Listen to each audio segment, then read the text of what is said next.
السلام عليكم ورحمة الله وبركاته.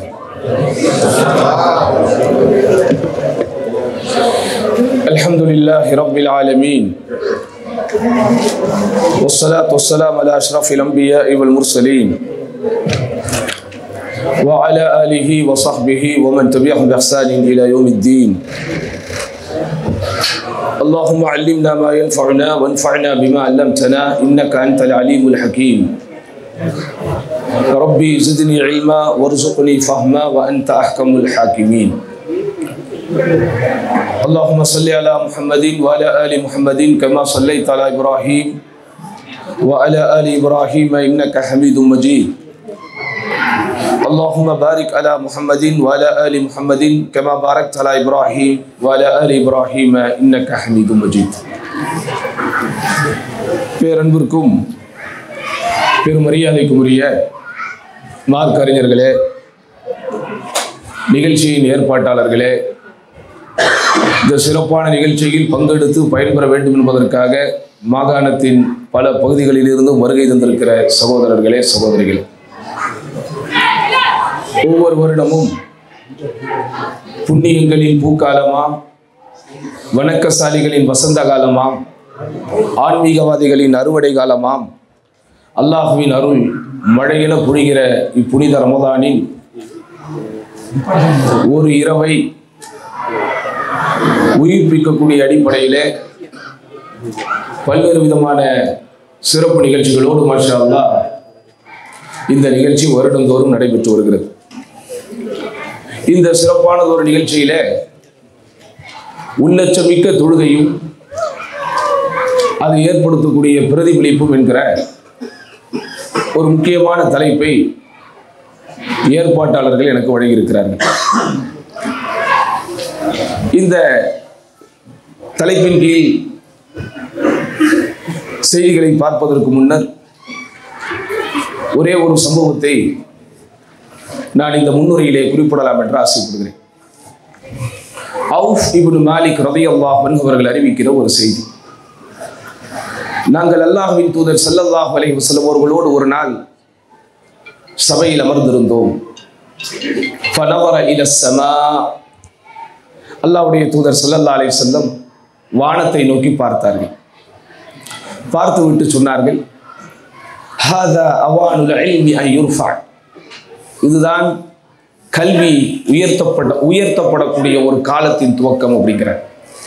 வானத்தை பார்த்துவிட்டு கியாமத் நாளுடைய அடையாளத்தை பற்றி அல்லாஹ்வுடைய தூதர் ஸல்லல்லாஹு அலைஹி வஸல்லம் அங்கே விளக்குகிற போது முதல் செய்தியாக சொன்னது கல்வி உயர்த்தப்படும் என்று. உடனே அந்த சபையிலே உட்கார்ந்திருந்த ஒரு அன்சாரி நபித்தோழர் அறிவுபூர்வமான ஒரு கேள்வி ஒன்றை கேட்டார். அயுர்ஃபஉல் இல்மு யா ரசூலல்லாஹ் வ ஃபீனா கிதாபுல்லாஹ் قد علمناه ابناءنا ونساءنا, அல்லாஹ்வுடைய தூதரே, எங்களுக்கு மத்தியில் அல்லாஹ்வின் வேதம் இருந்து கொண்டிருக்கும் நிலையில், அதை எங்கள் ஆண்களுக்கும் பெண்களுக்கும் நாங்கள் போதித்து கொண்டிருக்கிற நிலையில் கல்வி எப்படி உயர்த்தப்படும் என்று கேட்டார். அதற்கு ரசூலுல்லாஹி ஸல்லல்லாஹு அலைஹி வஸல்லம் அழகிய முறையில் பதில் சொன்னார்கள். இன் குன்து லஅظنك மின் அஃபஹி அஹ்லில் மதீனா, மதீனா வாசிகளில் உள்ள அறிவாளிகளில் ஒருவராக உன்னை நான் நினைத்திருந்தேன் என்று சொல்லிவிட்டு நபிகள் நாயகம் ஸல்லல்லாஹு அலைஹி வஸல்லம் அர்த்தபூர்வமான ஒரு பதிலை சொன்னார். அஹ்லே கிதாப் என்று அறியப்படக்கூடிய நசாராக்களும் யூதர்களும் அவர்கள் வாழ்கிற காலத்தில் அவர்களிடத்தில் வேதம் இருந்த நிலையில்தான் அவர்கள் வழிகட்டார்கள் என்று ரசூலுல்லாஹி ஸல்லல்லாஹு அலைஹி வஸல்லம் சொன்னார். இது ஒரு சம்பவம். இது முடிந்ததற்கு பிறகு ஷத்தாத் இப்னு அவுஸ் ரலியல்லாஹு அன்ஹு ஒரு முஸல்லாவில் தொழுது கொண்டிருக்கக்கூடிய ஒரு இடத்தில் அமர்ந்து கொண்டிருக்கும் போது அவுஃப் இப்னு மாலிக் ரலியல்லாஹு அவர்கள் மூலம் பெறப்பட்ட இந்த செய்தி அவர்களுக்கு பகிரப்படுகிறது. கல்வி உயர்த்தப்படக்கூடிய விஷயம் வேதம் இருக்கும் நிலையில், வேதத்தை அறிந்தவர்கள் இருக்கும் நிலையில், வேதத்தை தங்கள் அடுத்த கட்ட வாரிசுகளுக்கு போதிக்கப்பட்ட நிலையில் இந்த கல்வி உயர்த்தப்படும் என்கிற கருத்தில் ரசூலுல்லாஹி ஸல்லல்லாஹு அலைஹி வஸல்லம் செய்தி சொல்லியிருக்கிறார்களே, இது எப்படி என்று கேட்டபோது அவர் சொன்ன பதிலை நீங்கள் கவனிக்க வேண்டும். ஆம், அவர் உண்மைதான் உதரித்திருக்கிறார். அவுஃப் உண்மைதான் உரைத்திருக்கிறார். உங்களுக்கு தெரியுமா வேதத்தினுடைய கல்வி எப்படி உயர்த்தப்படும் என்று? உங்களுக்கு தெரியுமா அதில் முதலாக எது உயர்த்தப்படும் என்று? கவலையோடு கல்வி உயர்த்தப்படக்கூடிய விஷயத்தை சொல்லிக் கொண்டிருக்கும் போது அங்கே அந்த சஹாபி பதிவு செய்த விஷயம் அல் ஹுஷூ, தொழுகையில் உள்ள உள்ளச்சம்தான் முதலாக இந்த சமூகத்தினுடைய பெரும்பான்மையானவர்களிடமிருந்து உயர்த்தப்படும். அதனால் இப்போது பேசப்படுகிற இந்த தலைப்பை தயவு செய்து நண்பர்கள் 10ஓடு 11 அத்தோடு இது 1 என்று நீங்கள் எண்ணிக்கொள்ளாமல் உங்களுடைய செவிகளை மாத்திரமல்ல, உங்களுடைய சிந்தனைகளையும் உங்களுடைய உள்ளங்களையும் அந்த உள்ளத்திற்குள் உறங்கி கொண்டிருக்கிற இல்லங்களையும் சேர்த்தே நீங்கள் தர வேண்டும்.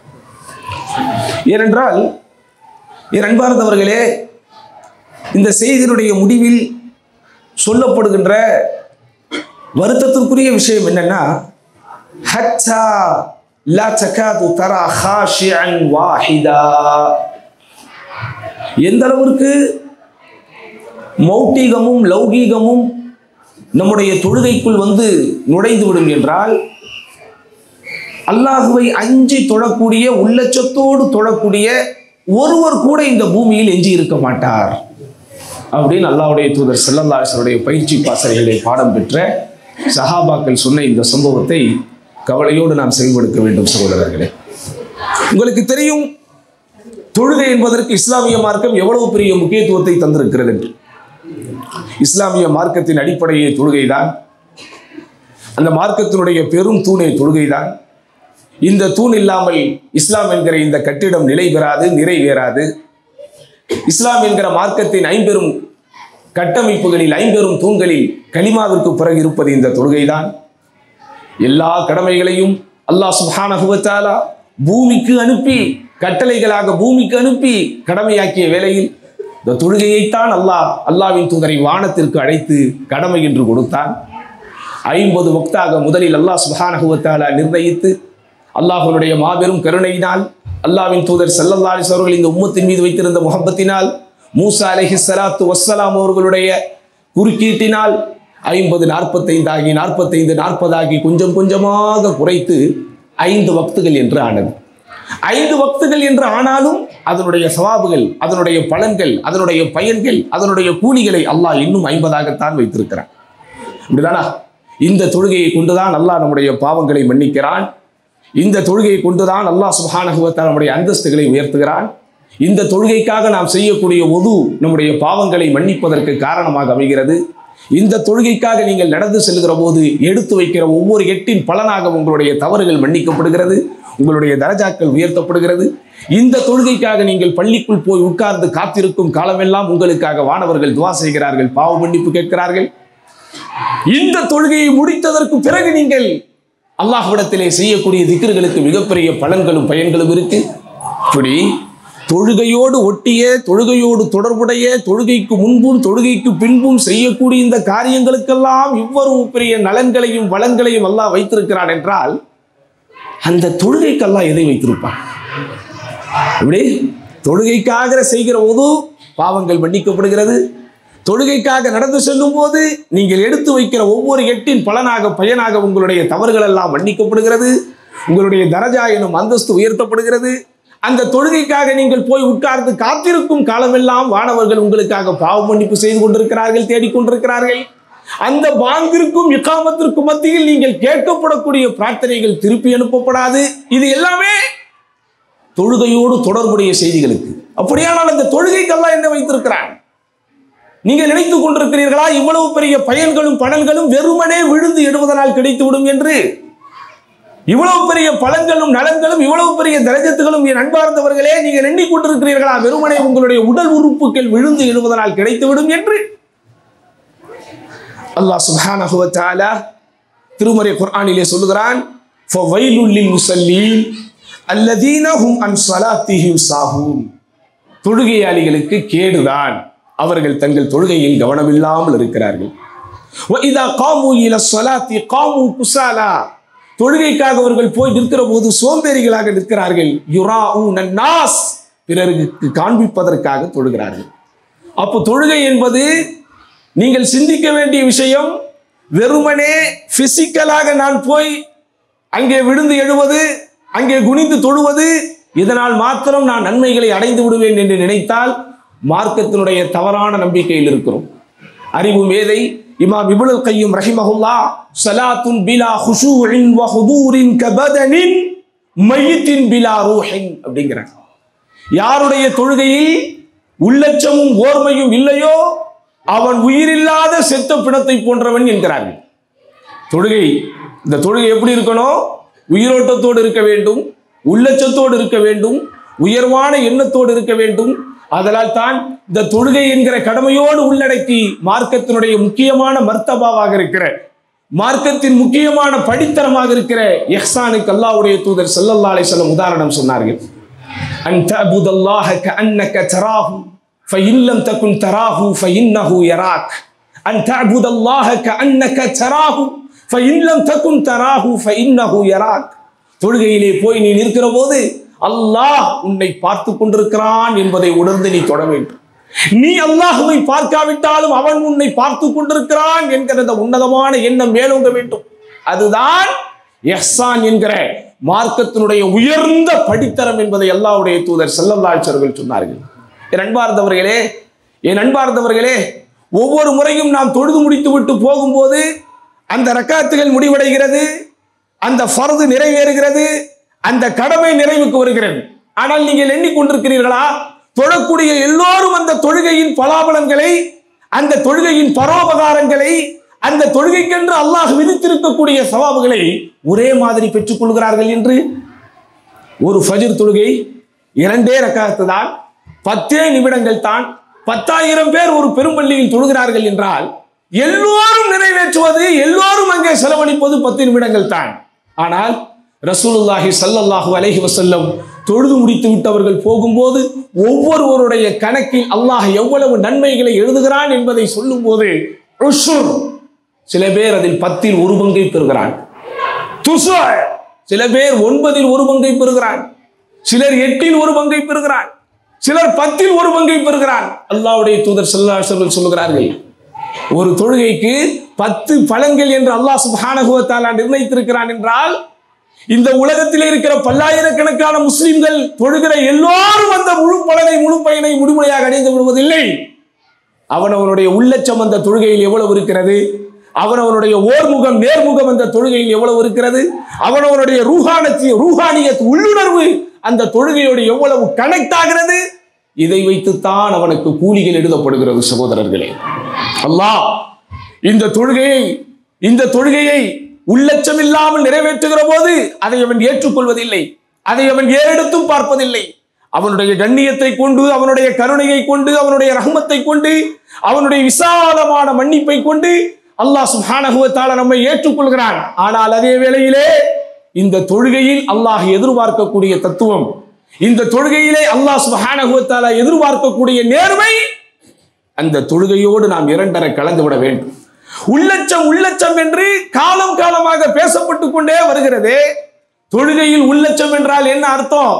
இலகுவாக சொல்ல வேண்டும் என்றால் தொழுகையில் உள்ளச்சம் என்பது சகோதரர்களே அது ஒரு அட்டென்ஷன். அட்டென்ஷன் என்னது சொல்லுங்கத்தா? ஸ்கூல்ல போன உடனே நமக்கு என்ன செய்யறான்? முதல்ல அட்டென்ஷன் அப்படின்பா. ஏன்?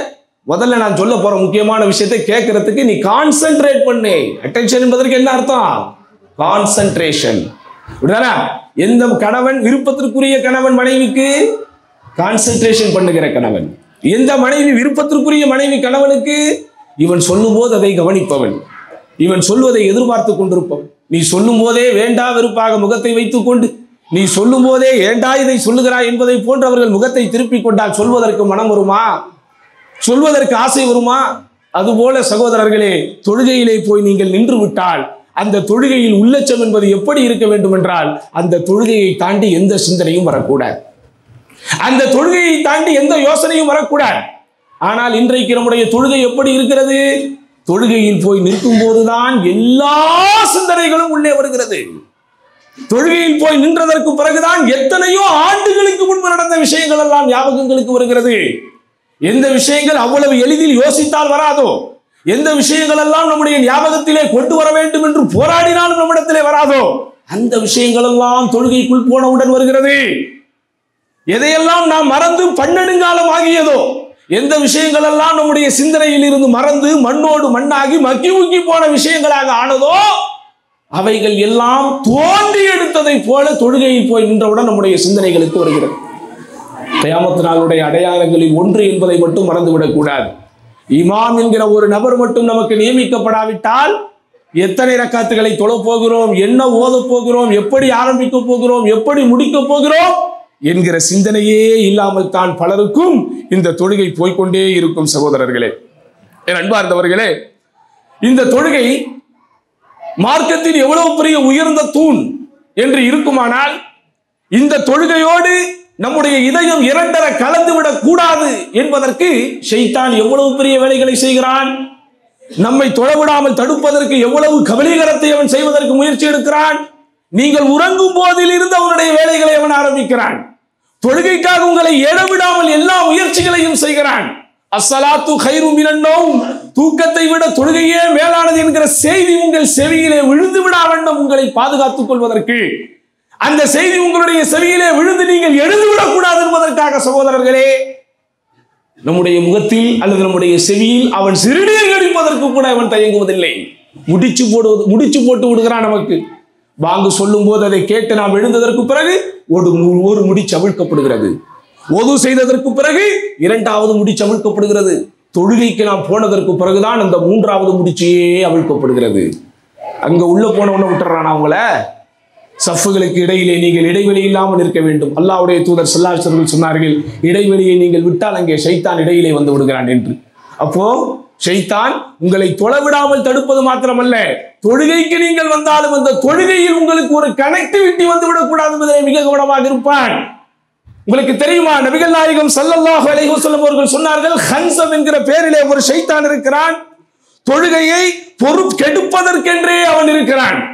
அல்லாஹ்வுடைய தூதர் ஸல்லல்லாஹு அலைஹி வஸல்லம் ஒரு சஹாபி வந்து சொல்கிறார், அல்லாஹ்வுடைய தூதரை, தொழுகையிலே போய் நிற்கும் போது நிறைய குழப்பமான சிந்தனைகள் என்னுடைய உள்ளத்திற்குள் வருகிறது, நிறைய யோசனைகள் என்னுடைய சிந்தனைகளுக்கு வருகிறது, நான் என்ன செய்வது அல்லாஹ்வின் தூதரை என்று கவலையோடு சொன்னபோது அல்லாஹ்வுடைய தூதர் ஸல்லல்லாஹு அலைஹி வஸல்லம் சொன்னார்கள், ஸாக ஷைத்தான் யுகாலு லஹு ஹன்ஸம், அவன்தான் ஷைத்தான். அவனுக்கு பேர் வந்து என்னது? ஹன்ஸம் என்கிற பேரில் இருக்கிறான். அவன் உங்களுடைய தொழுகையில் உள்ளச்சத்தை வரவிடாமல், உள்ளச்சத்தை தரவிடாமல் மிக கவனமாக பார்த்து கொண்டே இருக்கிறான். ஏன்? இந்த தொழுகையின் உள்ளச்சம் என்பது உங்களை கட்டமைக்கிறது. இந்த தொழுகையின் உள்ளச்சம் என்பது இறைவனோடு உங்களை தொடர்பு படுத்துகிறது. தொழுகையின் உள்ளச்சம் என்பது உங்களை சுத்திகரிக்கிறது. தொழுகையின் உள்ளச்சம் என்பது உங்களை பரிபூரணமான முஸ்லிமாக இந்த உம்மத்திற்கு அர்ப்பணிக்கிறது. சகோதரர்களே, அறிஞர்கள் இந்த தொழுகையின் உள்ளச்சத்திற்கு பலனாக சொல்லும் போது ஒரு 5 செய்திகளை சொல்கிறார்கள். இந்த 5 விஷயங்கள் நம்மிடத்திலே வந்துவிடும் எப்போ?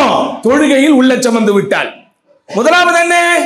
ஈருலகத்தின் வெற்றி தீர்மானிக்கப்படுகிறது இந்த தொழுகையின் உள்ளச்சத்தை கொண்டே. அல்லாஹ் சுப்ஹானஹு வ தஆலா திருமறை குர்ஆனிலே சொல்கிறான், கத் அஃப்லஹல் முஃமினூன், இறை நம்பிக்கையாளர்கள் வெற்றி பெற்று விட்டார்கள். அல்லதீன ஹும் ஃபீ ஸலாத்திஹிம் காஷிஊன், அவர்கள் தங்கள் தொழுகையில் உள்ளச்சத்தோடு இருக்கிறார்கள். வெறுமனே தொழுபவர்களை அல்லாஹ் வெற்றியாளர்கள் என்று சொல்லவில்லை.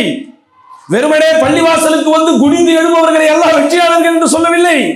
யார் அந்த தொழுகையிலே உள்ளச்சத்தோடு உளமாற நினைத்து நேர்முகத்தோடு ஓர்முகத்தோடு உள்ளத்தை ஒருங்கிணைத்து உலக சிந்தனைகள் உள்ளே வரவிடாமல், யா அல்லாஹ் தொழுகையை உனக்காக மட்டுமே நிறைவேற்றுகிறேன், உனக்காக நிறைவேற்றுவதற்கு தான் இங்கே வந்திருக்கிறேன் என்கிற உன்னதமான சிந்தனையோடு தொழுகிறானோ அப்படிப்பட்ட தொழுகையாளிகள் தான் வெற்றி பெற்றவர்கள் என்று அல்லாஹ் குர்ஆனிலே சொல்லுகிறான். அதனாலதான் ஹய்ய அலஸ் ஸலாஹ் என்று அழைப்பு விடுக்கிற அதே வேளையில் ஹய்ய அலல் ஃபலாஹ் என்றும் அழைப்பு விடுக்கப்படுகிறது. ஹய்ய அலஸ் ஸலாஹ், தொழுகைக்கு விரைந்து வாருங்கள். காரணம் ஹய்ய அலல் ஃபலாஹ், நீங்கள் வெற்றியை நோக்கி விரைந்து வர வேண்டும் என்று. அப்போ இந்த தொழுகையின் உள்ளச்சத்தின் பயனாக முதலில் உங்களுக்கு கிடைப்பது ஈருலகத்தினுடைய வெற்றி தீர்மானிக்கப்படுகிறது. ஈருலகத்திலும் அல்லாஹ் சுப்ஹானஹு வ தஆலா நம்மை வெற்றியாளர்களாக எழுதுகிறான். இரண்டாவது என்ன? இந்த உள்ளச்சத்துடன் கூடிய தொழுகை மானக்கேடான அருவருப்பான காரியத்திலிருந்து நம்மை பாதுகாக்கிறது. இன்றைக்கு நம் எல்லோருக்கும் இருக்கக்கூடிய ஒரே பிரச்சனை, ஒட்டுமொத்த இஸ்லாமிய சமுதாயமும் எதிர்கொண்டிருக்கக்கூடிய மிகப்பெரிய சவால், ஒழுக்கமான வாழ்க்கையை முழுமையாக கொண்டு வர முடியவில்லை. ஏதோ ஒரு ஒழுங்கீனமான செயல் நம்மை வாட்டி வதைத்துக் கொண்டே இருக்கிறது. ஒரு குறிப்பிட்ட விஷயத்திலிருந்து நம்மால் மீள முடியாமல் சிக்கி தவித்துக் கொண்டே இருக்கிறோம். ஆனா தொழுகைக்கும் செல்லுகிறோம், தொழுகிறோம், ஆனால் அந்த பாவத்திலே மீண்டும் விடுகிறோம், தொழுகிறோம், அதே பாவத்தில் மீண்டும் விடுகிறோம். அப்படியானால் இது என்ன? இது ஒரு நேர்முரண், இது ஒரு முரணான செய்தி. குர்ஆனில் அல்லாஹ் சொல்லுகிறான், எப்படி? இன்ன ஸலாத்த தன்ஹா அனில் ஃபஹ்ஷாய் வல் முன்கர். நிச்சயமாக தொழுகை என்பது மானக்கேடான அருவருக்கத்தக்க காரியத்திலிருந்து மனிதனை தடுக்கும். அப்ப தடுக்கவில்லை என்றால் என்ன பொருள்? அந்த குறிப்பிட்ட கெட்ட பழக்க வழக்கத்திலிருந்து விடுபட முடியவில்லை என்றால் என்ன பொருள்? என்னுடைய தொழுகை சீராக இல்லை என்று பொருள். அப்போ என்னுடைய அந்த தொழுகை சீராக இல்லை என்றால் ஒழுக்கம் என்னிடத்திலே வராது. அந்த தொழுகை என்னிடத்திலே உள்ளச்சத்தோடு இல்லை என்று சொன்னால் எனக்கு என்ன கிடைக்காது? அந்த மானக்கேடான காரியத்திலிருந்து வெளியே வர முடியாது. மூன்றாவது என்ன தெரியுமா? தொழுகையின் உள்ளச்சத்தால் உங்களுக்கு கிடைக்கக்கூடிய மிகப்பெரிய பலன் என்ன தெரியுமா? சோதனைகளை எதிர்கொள்ளக்கூடிய எதிர்ப்பு சக்தி உங்களிடத்திலே வந்துவிடும். என்பார்ந்தவர்களே, நோய் எதிர்க்கக்கூடிய எதிர்ப்பு சக்தி எப்படி உடலில் இருக்கிறதோ அதே போன்று சோதனைகளை எதிர்கொள்வதற்கென்று ஒரு பிரத்யேகமான சக்தி இருக்கிறது. அது மன எதிர்ப்பு சக்தி. உடல் எதிர்ப்பு சக்தி என்பதை போலவே உள்ள எதிர்ப்பு சக்தி என்று ஒன்று இருக்கிறது. எப்படி? உதாரணமாக, திடீரென்று ஒரு கிருமி நாடு முழுவதும் பரவுகிறது. திடீரென்று ஒரு மிகப்பெரிய ஒரு வியாதி நம்முடைய ஏரியாக்களின் மூலம் பரவுகிறது. ஆனால் இப்படி பரவுகிற போது பெரும்பான்மையானவர்கள் அதிலே பாதிக்கப்பட்டாலும் சில பேர் என்ன செய்யறாங்க? அதிலே தப்பித்து விடுகிறார்கள். உதாரணமா, கொரோனா பெருந்தொற்று வந்தது 2019 ஆண்டில். நம்முடைய வாழ்க்கையில் மறக்க முடியாத ஒரு பெருந்தொற்றை எல்லோரும் பார்த்தோம். இந்த நூற்றாண்டிலேயே அப்படிப்பட்ட ஒரு தொற்றை அல்லது தொற்றோடு தொடர்புடைய இப்படிப்பட்ட ஒரு பாதிப்புகளை யாரும் பார்த்திருக்க மாட்டோம். ஊரடங்கு உத்தரவு என்பதை, உள்ளுக்குள் அடங்கி கிடப்பது என்பதை, வேலைக்கு போகாமலேயே வீட்டிற்குள் இருக்கக்கூடிய விஷயம், முடி வெட்டாமல் பல மாதங்கள் கழித்த விஷயம், பள்ளிக்கூடங்களுக்கு பிள்ளைகள் செல்லாமல் வீட்டிலே இருந்த விஷயம், இதெல்லாம் வாழ்க்கையில் நம்ம காணாதது, வாழ்க்கையில் நாம் பார்த்திராதது. அப்ப அந்த பெருந்தொற்றுக்கு எவ்வளவு பெரிய முன்னேற்பாடுகளும் எவ்வளவு பெரிய ஒரு பாதுகாப்பு நடவடிக்கைகளும் எடுக்கப்பட்டது. பலரும் அதில் பாதிக்கப்பட்டாங்க, குவாரண்டைன்ல இருந்தாங்க. பலரும் அதிலே பாதிக்கப்பட்டு ட்ரீட்மெண்ட்டுக்கு போனாங்க. பலருக்கு மூச்சு திணறல் வந்தது, பலருக்கும் பல்வேறு விதமான பிரச்சனைகள் வந்தது. ஆனா எல்லாரும் அதில் பாதிக்கப்படல. இன்னும் சில பேர் அந்த கொரோனாவில் அல்லாஹ்வுடைய நாட்டப்படி செத்தே போனார்கள், இறந்தே போனார்கள். ஆனா எல்லாரும் இறந்த போல. இதற்கு என்ன காரணம் சொல்லப்பட்டது? அல்லாஹ்வுடைய நாட்டம் என்பது முதன்மையான காரணமாக இருந்தாலும் யாருக்கெல்லாம் இயல்பாக கொஞ்சம் நோய் எதிர்ப்பு சக்தி கூட இருக்கிறதோ அவங்க என்ன செஞ்சாங்க? அதுல தப்பித்தார்கள். குறிப்பாக தாய்ப்பால் குடித்து வளர்ந்தவர்கள், இயற்கையான உணவு பழக்க வழக்கத்தை கொண்டிருந்தவர்கள், நோய் எதிர்ப்பு சக்தி உடலிலே கூடுதல் வைத்திருந்தவர்கள், அவங்க எல்லாம் என்ன செய்யல? அந்த கொரோனாவிற்கு சாதாரணமானவர்கள் பாதிக்கப்பட்டதை போல பாதிக்கப்படல. இப்படி பல வியாதிகள் பரவக்கூடிய நேரத்தில் எல்லாம் அல்லாஹ்வுடைய நாட்டத்தை கொண்டு நோய் எதிர்ப்பு சக்தி யாரிடத்தில் இருக்கிறதோ அவர்கள் எல்லாம் பெரும்பாலும் தப்பிக்கிறாங்க. அந்த மாதிரி என் அன்பார்ந்தவர்களே, சோதனைகள் வரும்போது, கஷ்ட நஷ்டங்கள் வரும்போது, நம்மை உழுக்கக்கூடிய சில பிரச்சனைகள் நடைபெறும் போது சாதாரணமானவர்கள் துவண்டு விடுவார்கள். சாதாரணமானவர்கள் எடுக்கக்கூடாத பல விபரீத முடிவுகளை எடுத்து விடுவார்கள். தற்கொலை வரைக்கும் போய் விடுவார்கள். சில பேர் ஊரை விட்டு ஓடி விடுவார்கள். குடும்பத்திலே சில சச்சரவுகள் நடக்கும். அந்த சச்சரவை காரணமாக வைத்து அல்லது அந்த சச்சரவுகளை சமாளிக்க முடியாமல் மனவிலக்கு ஏற்படும். ஆனா சில பேர் எவ்வளவு பெரிய பிரச்சனை வந்தாலும் அதை எதிர்த்து சமாளிப்பான். எவ்வளவு பெரிய பிரச்சனைகள் வந்தாலும் அதை எதிர்த்து போராடுவான். ஏன்? அவனுக்கு நோய் எதிர்ப்பு சக்தி உடலில் இருப்பதை போலவே சோதனைகளை எதிர்க்கக்கூடிய சக்தி உள்ளத்திலே இருக்கும். அந்த சோதனைகளை எதிர்க்கக்கூடிய அந்த சக்தி தொழுகையில் உள்ளச்சம் யாருக்கு இருக்கிறதோ அவங்களுக்கு இருக்கு. உதாரணமா, அல்லாஹ் குர்ஆனிலே சொல்கிறான், இஸ்தஈனு பிஸ்ஸப்ரி வஸ்ஸலாத். பொறுமையை கொண்டும் தொழுகையை கொண்டும் அல்லாஹ்விடத்திலே உதவி தேடுங்கள். பொறுமையை கொண்டும் தொழுகையை கொண்டும் உதவி தேடுவது என்பது சாதாரணமானதா? அது சும்மா சொல்லிவிடலாம். ஆனால் அது வாழ்க்கையில் எல்லாராலும் செஞ்சிட முடியுமா? கஷ்ட நஷ்டங்கள் வரும்போது, எதிர்பார்க்காத பல பாதிப்புகள் வரும்போது, ஆஹா உலகமே முடிந்து விட்டது, உலகமே இருண்டு விட்டது, என்னை கை தூக்குவதற்கோ என்னை காப்பாற்றுவதற்கோ இந்த இக்கட்டான சூழலிலிருந்து என்னை எடுத்து என்னை கட்டி அணைப்பதற்கோ ஆளே இல்லை, யாருமே இல்லை என்கிற ஒரு முடிவு வரும்போது எப்படி இவன் இதை எதிர்கொள்கிறான்? இப்னு அப்பாஸ் ரலியல்லாஹு அன்ஹு அவர்கள் ஒரு பிரயாணத்தில் இருக்கிறார்கள். அங்கே பிரயாணத்தில் அவர்கள் போய் கொண்டிருக்கும் போது அவருடைய சொந்த சகோதரன், உடன் பிறந்த சகோதரன் இறந்து விட்டான் என்கிற செய்தி அவருக்கு சொல்லப்படுகிறது. உடனே என்ன செஞ்சாங்க தெரியுமா? நஸல அன் தாபத்திஹி, அவர்கள் சென்று கொண்டிருந்த ஒட்டகத்திலிருந்து கீழே இறங்கி ஃபதவத்தஅ ஃபஸல்லா ரக்அத்தைன், வுது செய்துவிட்டு 2 ரக்அத்தை தொழுகிறார்கள். சுற்றி இருப்பவர்கள் எல்லாம் அதிசயமாக பார்க்கிறார்கள், ஆச்சரியத்தோடு பார்க்கிறார்கள். என்னடா இது, சொந்த சகோதரனுடைய மரண செய்தியை சொல்லுகிறோம், ஆனால் இவர் அலட்டவில்லை, இவர் அதிரவில்லை, பதறவில்லை, அழுகவில்லை, என்ன ஆனது என்று அதிகப்படியாக விசாரிக்கவில்லை, எதுவுமே கேட்காமல் வுது செய்துவிட்டு 2 ரக்காத்துகள் தொழுகிறாரே என்ற ஆச்சரியத்தோடு பார்க்கும்போது இப்னு அப்பாஸ் ரலியல்லாஹு அன்ஹு அவர்கள் சொன்னார்கள், ஃபஅல்னா மா அமரல்லாஹு பிஹி, ஃபஅல்னா மா அமரல்லாஹு பிஹி, அல்லாஹ் எதை எங்களுக்கு கட்டளையிட்டானோ அதை தான் இப்போது நான் நிறைவேற்றேன் என்கிறார்.